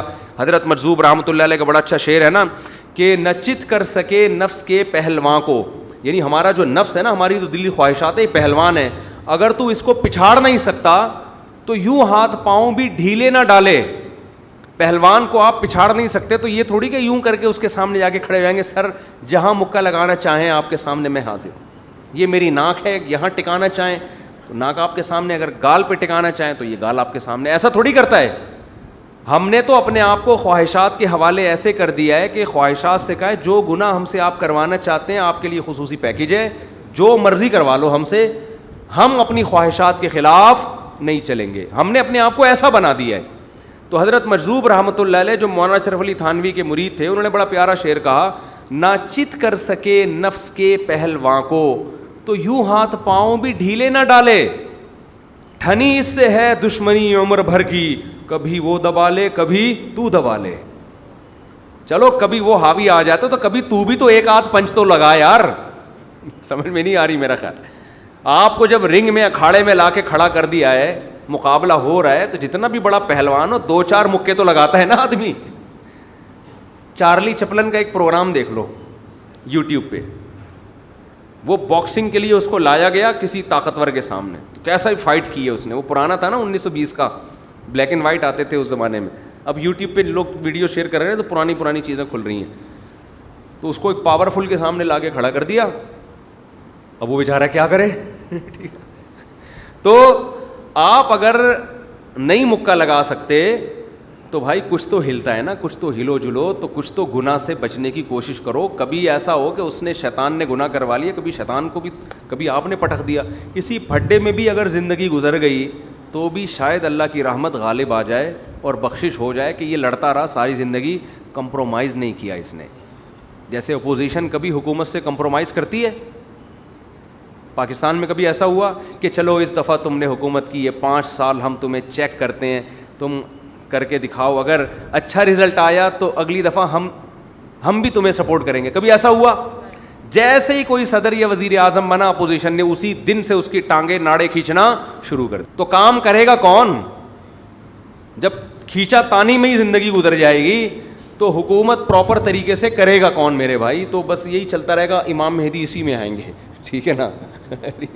وہ تو خیر کیا کہہ رہا تھا میں, تو نچت کر سکے نفس کے پہلواں کو تو یوں ہاتھ پاؤں بھی ڈھیلے نہ ڈالے. ٹھنی اس سے ہے دشمنی عمر بھر کی, کبھی وہ دبا لے کبھی تو دبا لے. تو گناہ اگر شیطان نے کروا بھی دیا نا تو سزا دو, اب نیکی کرو, صدقہ دو کچھ, اور پہلے سے طے کر لو بھائی تجھ سے یہ گناہ ہوا تو اتنے پیسے صدقہ کروں گا میں. ہمارے ایک شاگرد ہیں, تو وہ انہوں نے کیا کہا, تکبیر اولیٰ سے پابندی نہیں ہو رہی تھی, اس نے کچھ اپنے اوپر رقم رکھ لی کہ یار جس دن تکبیر اولیٰ چھوٹ گئی اتنے پیسے صدقہ کروں گا. کہہ رہے ہیں بھائی تکبیر اولیٰ کی پابندی شروع ہو گئی, تو عادت ڈالنی پڑتی ہے, اپنے آپ کو سزا دو. گناہ ہوتا ہے تو سزا دو اپنے آپ کو. جن کی فجر کی نماز جماعت سے رہ جائے بولیں اس دن ہم ناشتہ نہیں کریں گے. تو اتنی سزا تو دو نا اپنے آپ کو. اس دن ناشتہ بولو گول.